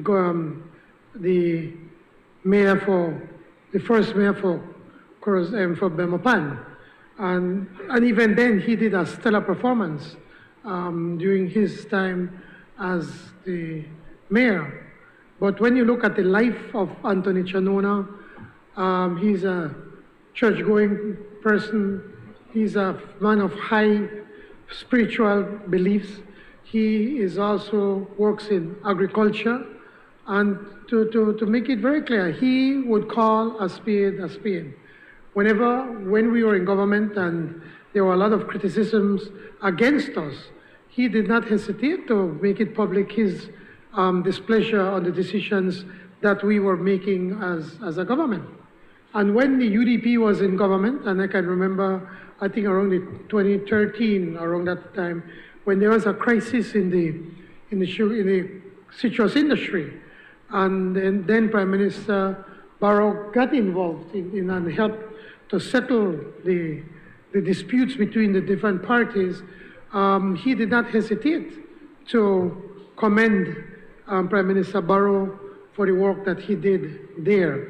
I use these as an example that whilst he may be maybe supportive is too strong. He believes in the principles of the People's United Party. He is going to be doing the work as to what he believes is in the best interest of Belize. It is important for me to put that in record. And also I know that there are a lot of different groups that wanted to be in the commission, but we've already been at 25 members. And if we continue taking more and more, it's going to be unwieldy. We'll not be able to do anything. Actually, I'd have wanted to cut down the numbers on the commission. You see, because it's important to point out that the commission is not going to decide what is going to be approved. They are just going to be the vessel for the process. They are going to be out there listening to the recommendations from different people. So, for instance, my brother, the Creole Council, who has not been too active for a very long time, if they want, whenever there's a meeting, they can come and present their proposals, their ideas, their visions as to how they would want to see the changes in the Constitution. We have the Hispanic community. They don't have a member on the board, and right now the Hispanic community is by far the largest ethnic group in Belize. So, we can go on and be able to reach 100, and it's still not going to be enough. We decided in good faith to cut it at where it is because it's already getting too big. I want to assure everyone that you all have access to speak to the committee. You can put in writing your proposals or can go and talk to the committee. At the end of the period, we hope that with 1 year, that we want them to be able to finish the consultations and probably another 3 or 6 months at most to put their recommendations together. That has to go to a referendum. So it's not a matter of whatever they decide or we from the government will decide what is going to be approved, the changes. It will go to referendum, and at the end of the day, it is the Belizean people that will have the final say. Thank you, Madam Speaker. I recognize Member 4. Thank you, Madam Speaker. And let me say that today will be a historic day in Belize, that this bill is being passed in this honorable House, Madam Speaker, a bill that will lead the way forward, chart the way forward for our country, chart the way forward in the way we govern our country. Because even that language, Madam Speaker, and just now the leader of the opposition said it, we say it over here sometimes, how we are governed. That's a colonial mindset. We are not governed by anybody. We are the governors of our destiny, Madam Speaker. So we have to embrace that. We have to learn that. We have to realize that this is what this bill and this commission and this exercise is going to do. I want to thank the members from this side, the Honorable Minister of Education, the Prime Minister, the member from Toledo West for their interventions, and certainly I want to thank the leader of the opposition for supporting this bill and for the opposition for supporting this bill. Madam Speaker, I was looking through my notes before today's meeting, and I realized that it was exactly 1 year ago, October 2021, was when I first presented the proposals for this People's Constitution Commission to the Cabinet. So 1 year later, it took a whole year before we could get to today's process. But I think it's important because this is such an important exercise, such a critical undertaking that the country is doing, that we have to get it right. And we have to make sure that we have everybody participate in this process. So one of the critical points of this legislation is that the consultation process has to be widespread. It has to include traditional social media, every single form for the Belizean people to be able to participate in this process. This is not about individual groups getting to decide the future. This is about the Belizean people deciding the future of this country, the way we govern, the way our laws are established, the way we include everyone, the values that represent us. Madam Speaker, the preamble to the Constitution is a beautiful piece of work, legislation. It includes everything. It's so inclusive. It speaks about the values that we as Belizeans hold close to our heart.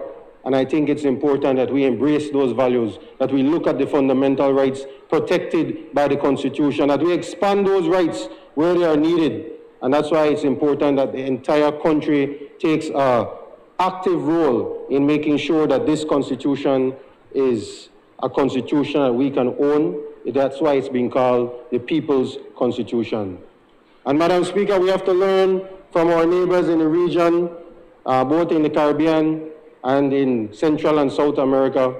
In the Caribbean, they have undertaken exercises like these, and they have done some consultation. But because of politics, because of different factors, when it goes to a referendum, when it went to a referendum, it failed.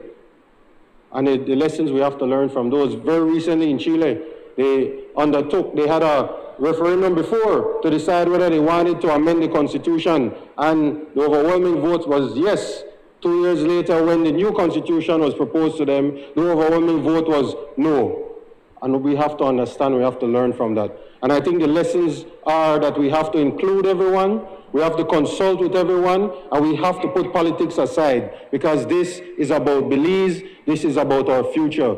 This is about moving away from a representative democracy to a participatory democracy, one in which the people have a say in the way they govern this country. So thanks everyone for supporting this bill, and certainly I look forward to it being supported and approved in the Senate and being assented to very soon, because we want to have this commission work getting underway as soon as possible. The background work, the education material, all of that has already started. But we need to have the commission meeting, and we need to make sure that everyone plays a role in making this Constitution our very own. Thank you very much. Honorable members, the question is that the bill for an act to provide for the establishment of a People's Constitution Commission to draft and guide the process of promulgating a new constitution for Belize or amendments to the Belize Constitution, and to provide for matters connected therewith or incidental thereto, be read a second time. All those in favor kindly say aye. Those against kindly say no. I think the ayes have it. Bill for an act to provide for the establishment of a People's Constitution Commission to draft and guide the process of promulgating a new constitution for Belize or amendments to the Belize Constitution, and to provide for matters connected therewith or incidental thereto. Committee of the Whole House on Bills. Honorable members, the House will now resolve into a committee of the whole House to consider the bills that were read a second time I would like to ask the visitors in the galleries to leave during this portion of the sitting. Thank you.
Bills for third reading.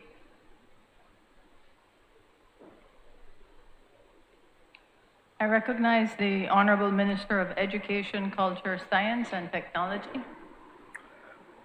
Thank you, Madam Speaker. I rise to report that the Committee of the Whole House has considered the Belize Constitution 12th Amendment Bill 2022 and passed it without amendment. I now move the third reading of that bill.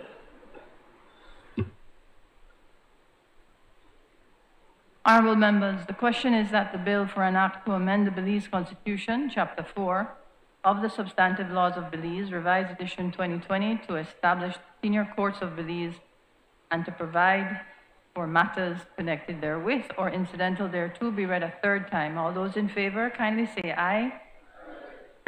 Those against, kindly say no. I think the ayes have it. Bill for an act to amend the Belize Constitution, Chapter 4 of the Substantive Laws of Belize, Revised Edition 2020, to establish the senior courts of Belize and to provide for matters connected therewith or incidental thereto. I recognize the Honorable Minister of Education, Culture, Science, and Technology. Madam Speaker, I rise to report that the Committee of the Whole House has considered the Senior Courts Bill 2022 and passed it with amendments. I now move the third reading of that bill. Honorable members, the question is that the bill for an act to repeal and replace the Supreme Court of Judicature Act, Chapter 91 of the Substantive Laws of Belize, Revised Edition 2020, and the Court of Appeal Act, Chapter 90 of the Substantive Laws of Belize, Revised Edition 2020, provide for new positions within the judiciary to assist in the functioning and administration of the senior courts and to provide for matters connected therewith or incidental thereto be read a third time. All those in favor, kindly say aye. All those against, kindly say no. I think the ayes have it. Bill for an act to repeal and replace the Supreme Court of Judicature Act and the Court of Appeal to provide for new positions within the judiciary to assist in the functioning and administration of the senior courts and to provide for matters connected therewith or incidental thereto. I recognize the Honorable Minister of Education, Culture, Science, and Technology. Madam Speaker, I rise to report that the Committee of the Whole House has considered the Patents Amendment Bill 2022 and passed it without amendment. I now move the third reading of that bill. Honorable members, the question is that the bill for an act to amend the Patents Act, Chapter 253 of the Substantive Laws of Belize, Revised Edition 2020, to remove the seat of Registrar of Intellectual Property from the Solicitor General, to provide for the appointment of a Registrar of Intellectual Property, to provide, in the interest of administrative and operational efficiency, for the offices of Patent Examiners, Patent Officers, Trademark Supervisor, and Trademark Examiners, and to provide for matters connected therewith or incidental thereto be read a third time. All those in favor kindly say aye. Those against kindly say no. I think the ayes have it. Bill for an act to amend the Patents Act to remove the seat of Registrar of Intellectual Property from the Solgen, to provide for the appointment of a Registrar of Intellectual Property, to provide in the interest of administrative and operational efficiency for the offices of Patent Examiners, Patent Officers, Trademark Supervisor, and Trademark Examiners, and to provide for matters connected therewith or incidental thereto. I recognize the Honorable Minister of Education, Culture, Science, and Technology.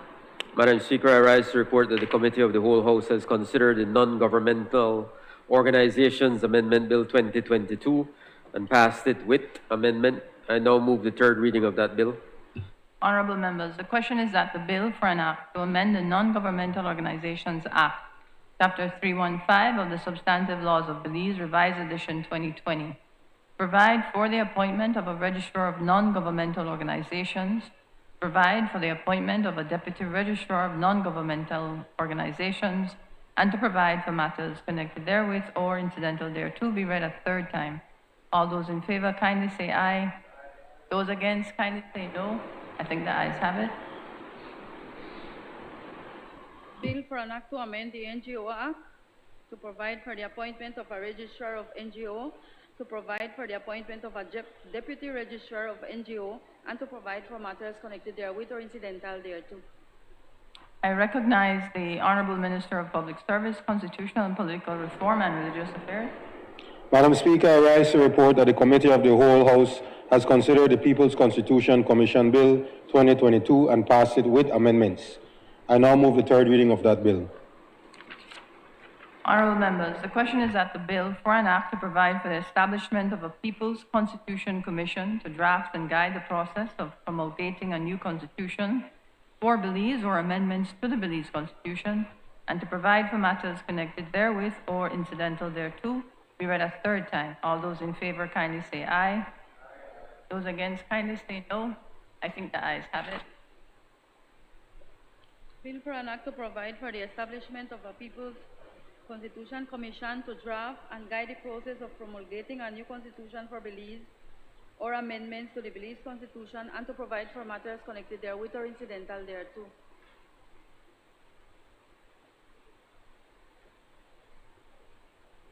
I recognize the Honorable Prime Minister and Minister of Finance, Economic Development and Investment. Madam Speaker, I move that the House do now adjourn.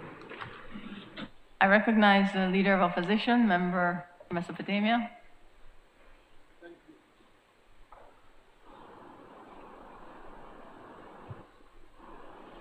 Thank you, Madam Speaker. Definitely a monumental day. The opposition supported so many bills, even though Prime Minister rail up with me, quarrel with me, even when I'm supporting his government. But, Madam Speaker, when I was speaking to the children's parliamentarian, my issue of national importance. I was just about to ask I'm sorry, you. yes. I would just like to congratulate our Taiwanese friends on their National Day that we just celebrated and let them know that we stand in solidarity. I know that China is being very aggressive and threatening their territorial integrity and their sovereignty, but we stand with them.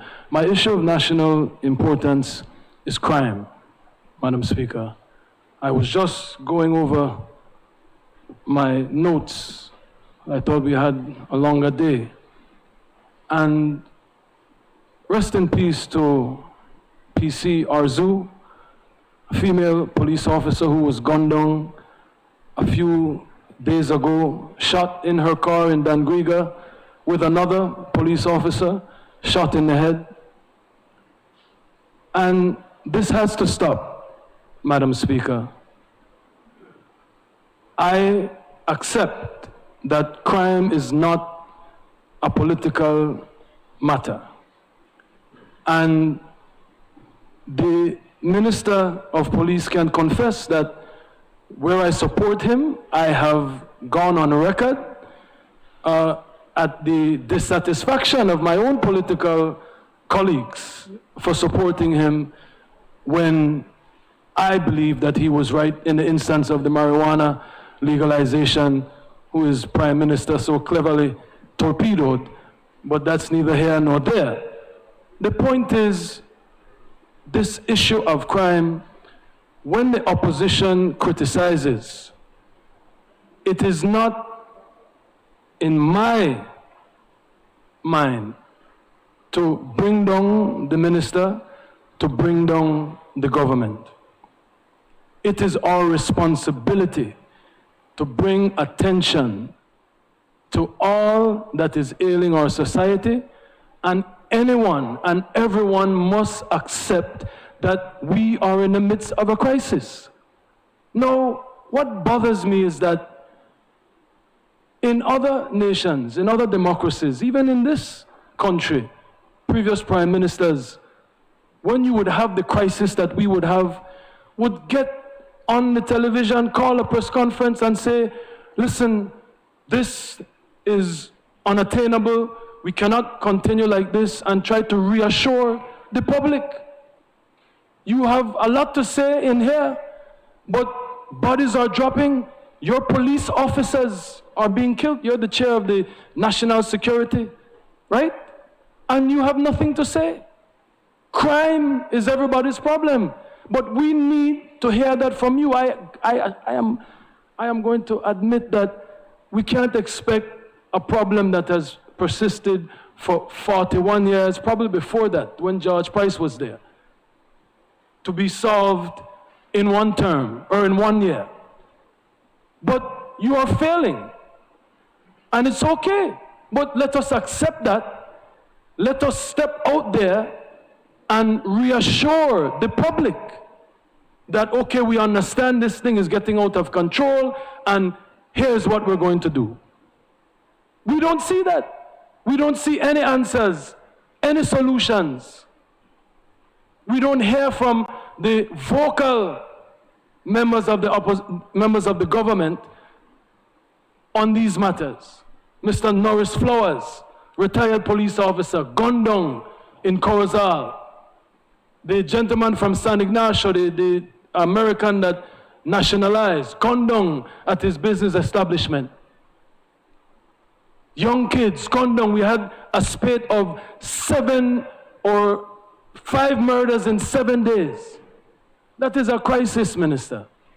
I sometimes believe they put you in that ministry because the Prime Minister knows you want to be Prime Minister, to set you up. The point is, you need to step in front of the mic and own this situation and reassure the Belizean people what is going to be done. I know you're a leftist, liberal government. So being tough on crime is not in your lexicon, but we need to do something. I see that you're a fan of your friend in El Salvador. You know, to play with them. And yes, we are a nation of laws and we are a nation of constitution, but there has to be something that your government can do. The Minister of Police and the Prime Minister, who is the chair of national security, to stop these killings. Every day, we had the PCR zoo. She passed away, God bless her soul. Then this morning, as at the Conda House meeting, a Coast Guard was in a shootout because somebody drive up on his car and emptied the clip in his car, and he fired back and he killed that person. Thank goodness he was able to defend himself. But then a woman is on life support right now in KHMH. This is not about politics. I don't want this to be the case. I would much rather argue with you and debate with you on other matters. But something has to be done. And the silence from the government is deafening. I don't know, I remember back in the days you used to have Rambotong back in the old man time. I don't know if that's the way you used to. But those of us, regular citizens, I remember there was a threat reported against me. And you said, boy, that's how you go. You can never give me no security when I'm a leader of the opposition. I don't know if you take these things lightly, but it's not good for tourism. It's not good for economic development, for investor confidence. It's not good for our citizenry. Plan Belize promise citizen security as a priority agenda item. And we are not seeing that. And it gives me no pleasure to point this out. I wish that you could resolve this. And what I'm asking for in the first instance is to get up and call a press conference and face the nation and accept that we have a problem. This liberal approach, this leftist approach that, okay, yes, there is social issues, there is poverty. We understand that, but there must be justice. There must be justice for PCR Zoo. There must be justice for all of these people that are losing their lives, them and their families. Heaven forbid it could be one of us, because there is no law and order in this country. People are killing with impunity. Murderers are acting as if they don't respect the authority. Your commissioner of police, when he made a campaign for Wiley job, he had a super cup. He could get everything done. No, nothing is happening. I don't know if it is he to blame as much as it is the liberal executives at the Ministry of Police. I'm saying I understand you guys are liberals, but we have to do something. We've tried the liberal approach. It's time to get tough on crime. And I have been in this house patient with you, Minister of Police. I gave an impassioned speech maybe 2 years ago, where rather than criticize you, I use my own experience as a teenager and the mistakes I made. But the reason that I was able to turn my life around is because I had to pay. I had to pay my debt to society. In our society right now, no one is paying. I don't know if it is because of political favoritism.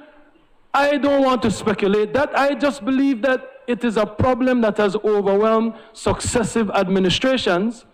And rather than whisper in the ear of your Deputy Prime Minister, member from Orange Walk Central, you should be listening to me and taking my concerns seriously. Because you are the Prime Minister. He's the chair of the national security, and we have a national security crisis internally. And your Minister of Police needs help. You both should be calling. I remember Prime Minister Barrow did it when he was Prime Minister in his administration, because things got out of hand then. I am not trying to paint a picture to the Belizean people that under the UDP, Belize was crime-free.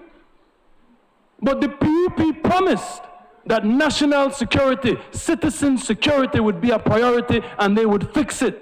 And it has gotten worse. So I'm asking, where are the solutions? I'm asking you to face the nation. This is a serious thing.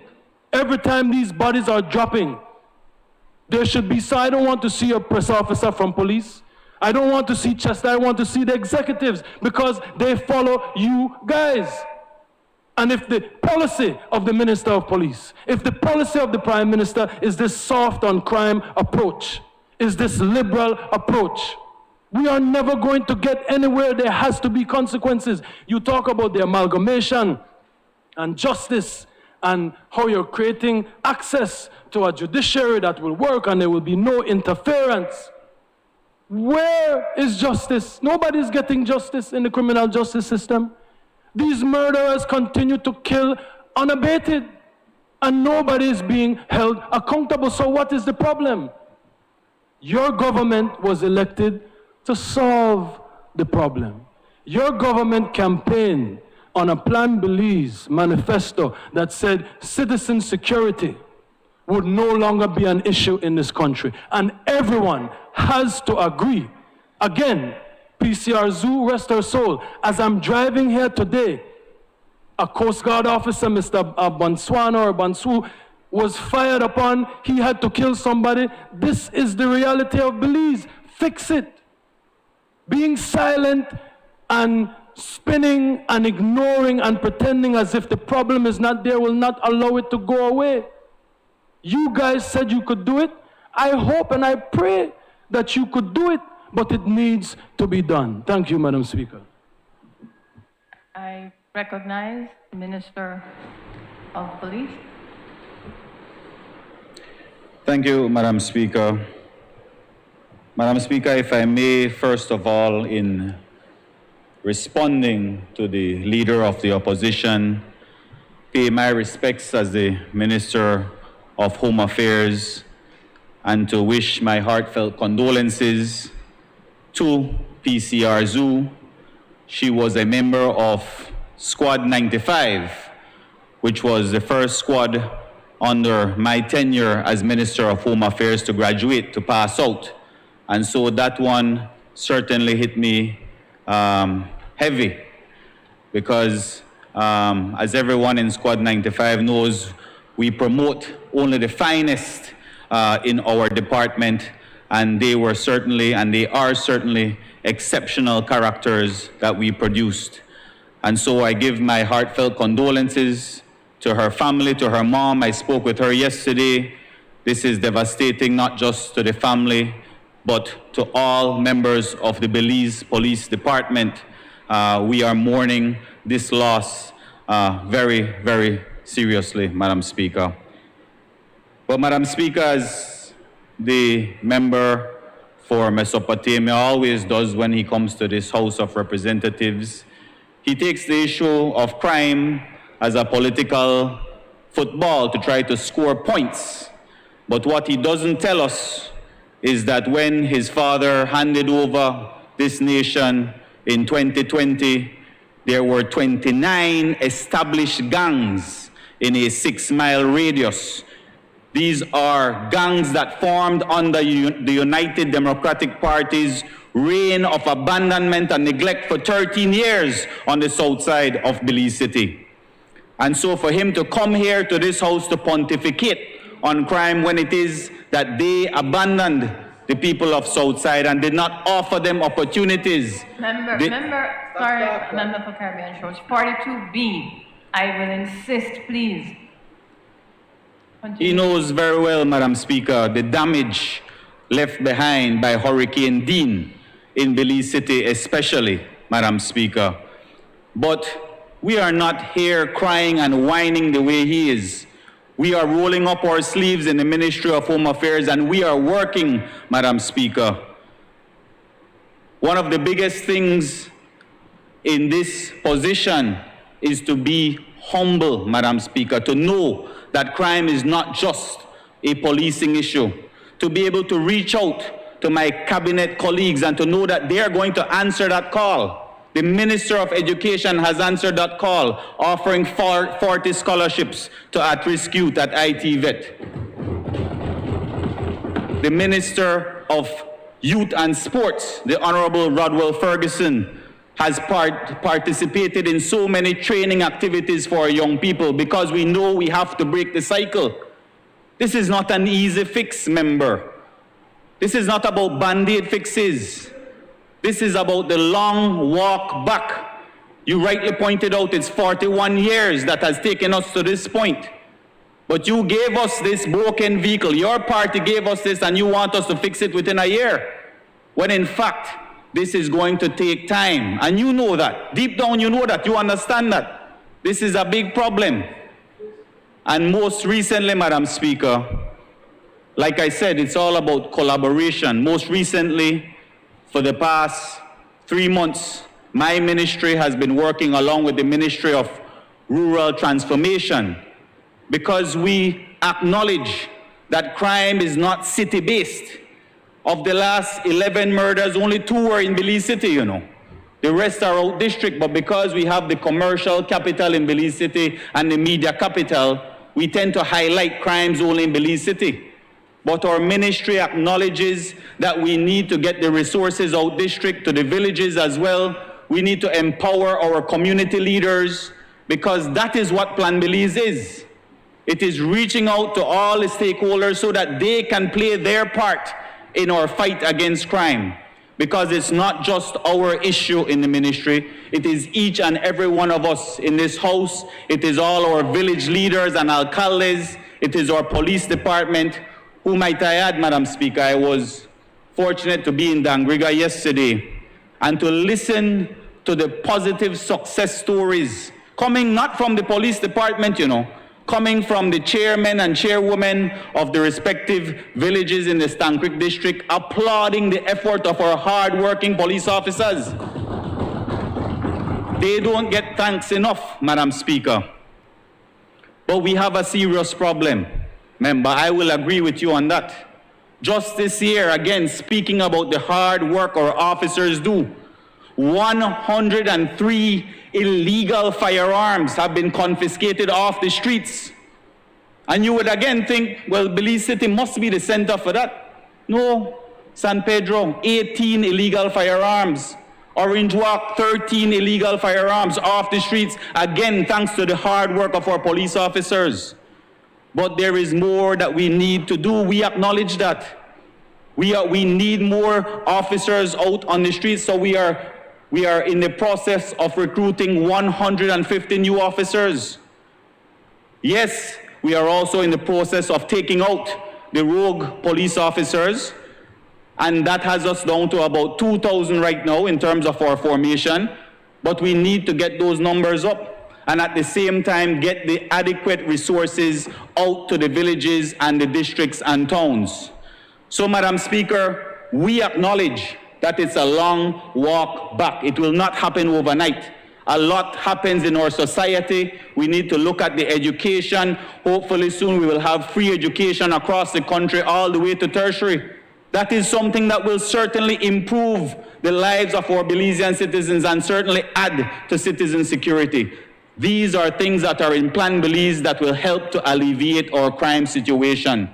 And so, Madam Speaker, I end today by not just extending my condolences to all of the loved ones lost, all Belizean lives lost, and to PCR Zoo's family, but to all Belizeans to say we need a collective effort. Let us all join in this fight against crime. Thank you, Madam Speaker. I recognize the member for Corzal North. Madam Speaker, may I bring a matter of urgent national importance, and it has to do with the rehabilitation of the Philip Golson Highway, and by extension, the Remate Road, which traverses directly in the heart of Corzal North. Madam Speaker, 2022 has been a very peculiar year. Actually, it's unprecedented in terms of the rainfall that this country has received. All of this is just a manifestation of the effects of climate change. What we want to caution the government and particularly those responsible in addressing the effects of climate change and mitigating the impact that it has on the populace is that what's happening in 2022 is just a reflection of what is coming along the way. This unprecedented level of rainfall is going to become part of the norm in the everyday lives of Belizeans. And the effects that are now being seen will just start to explode if we don't take corrective action. I want to refer my comments precisely to the work being done at the Remate Road. This is the rehabilitation of the Philip Golson Highway, where in August of this year, we had some very, very severe rains to the point that we had to assist our local citizens in basically getting rid of the flooding waters. What is worrisome, and Prime Minister, since the member for Cayo South is not here, is that in speaking to the contractor, the component of drainage was not in the contract.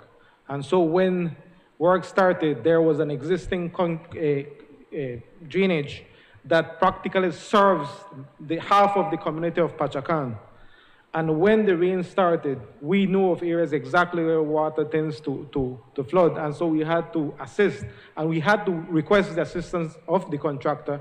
And thanks to them that they were able to bring in their equipment and have the water flowing out. But what is worrisome now is that the money is not there. I don't know if the savings, the so-called savings that the member for Cayo South mentioned last year of some 60+ million, included the removal of that aspect. When you're building a road without proper drainage, it's like building a house without a proper foundation. It's prone to fail. And this is exactly what we're seeing. We had works done in the area, works that had to be practically removed for water to be able to cross. But at this point in time, the actual work is continuing. And so, Prime Minister, I ask of you to look into the issue of drainage. Close to that area that I'm speaking that is flooded, we have the primary school of Pachacan, which serves the entire community.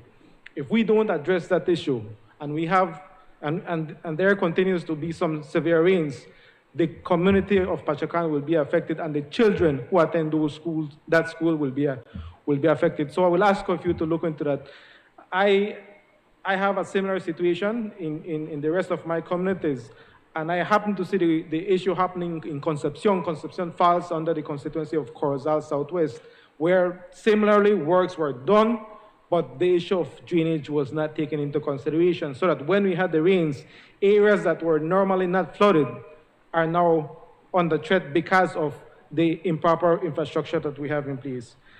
And so that's one of the issues that I want to address. And so, Madam Speaker, in closing, I will ask of your indulgence in expressing my heartfelt condolences to the family of Jorge Vargas.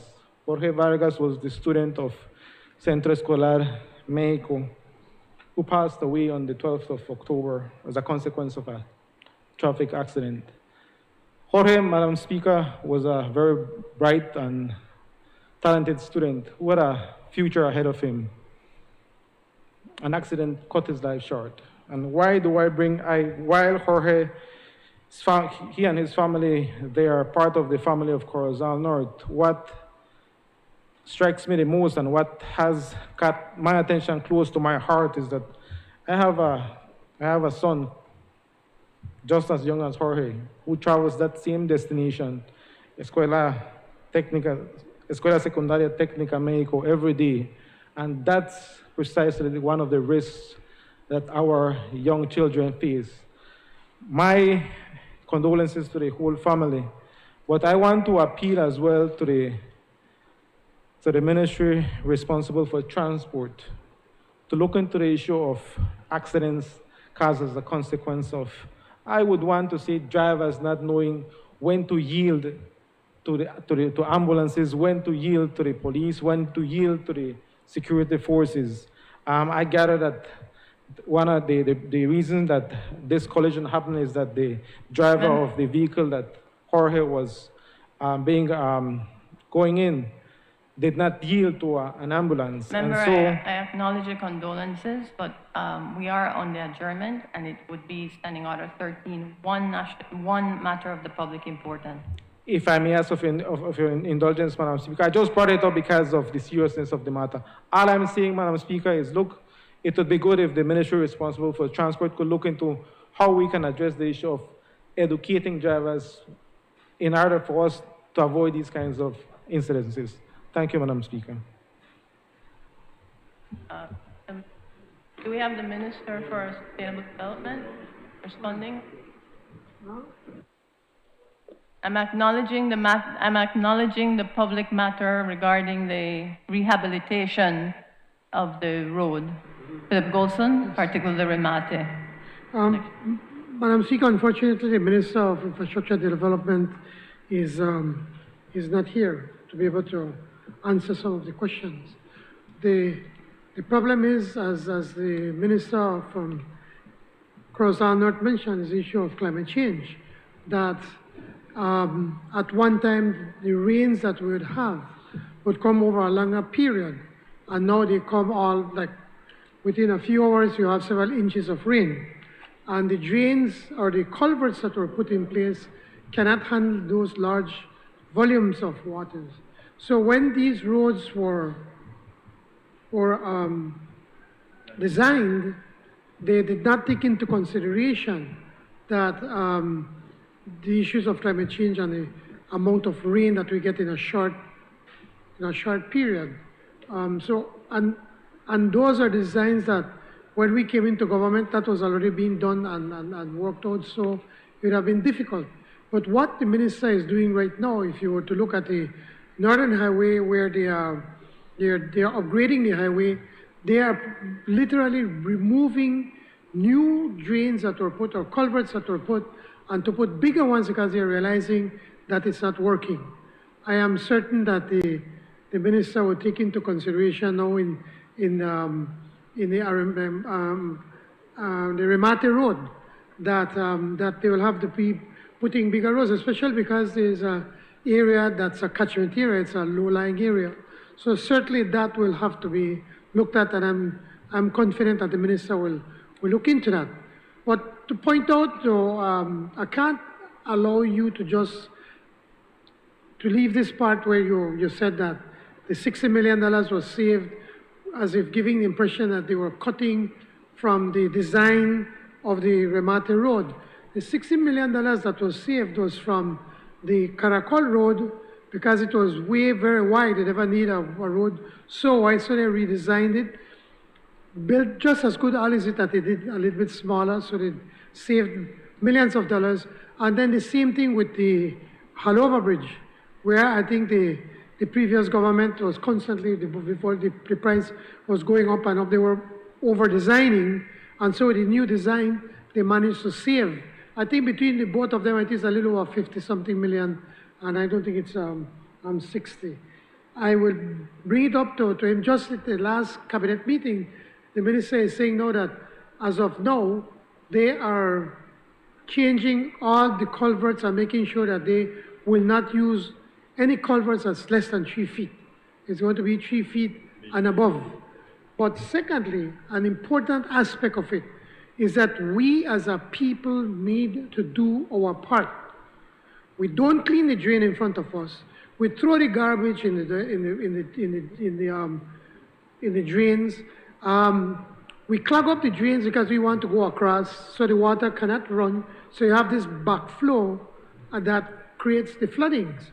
And the drains themselves, or the culverts themselves, because it has not been cleaned for many, many years, the water cannot run. So what they're doing right now is that they're coming up with a program where they're going to be cleaning out as many culverts as they possibly can.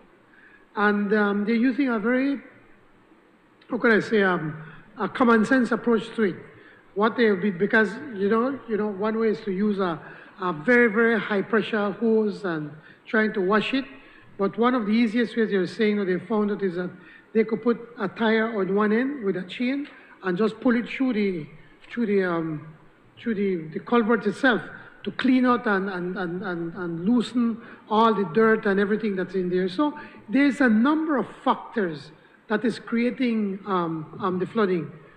Bigger drains or culverts, and also from appealing to our citizens to don't throw garbage in the drains, to clean in front of their drains, and also those that are in construction, to ensure that if they need to move from the highway into a property, that they should not be throwing dirt and compacting so that the trucks can go on the other side. So it's some different aspects that have to be looked at, the cleaning of the drains on a regular basis. And so, but thanks for bringing that the issue of the Ramate Road to attention. And I'm confident that the Minister of Infrastructure Development will take a look at it. Thank you very much. Honorable members, the question is that the House do now adjourn. All those in favor kindly say aye. Those against kindly say no. I think the ayes have it. The House now stands adjourned.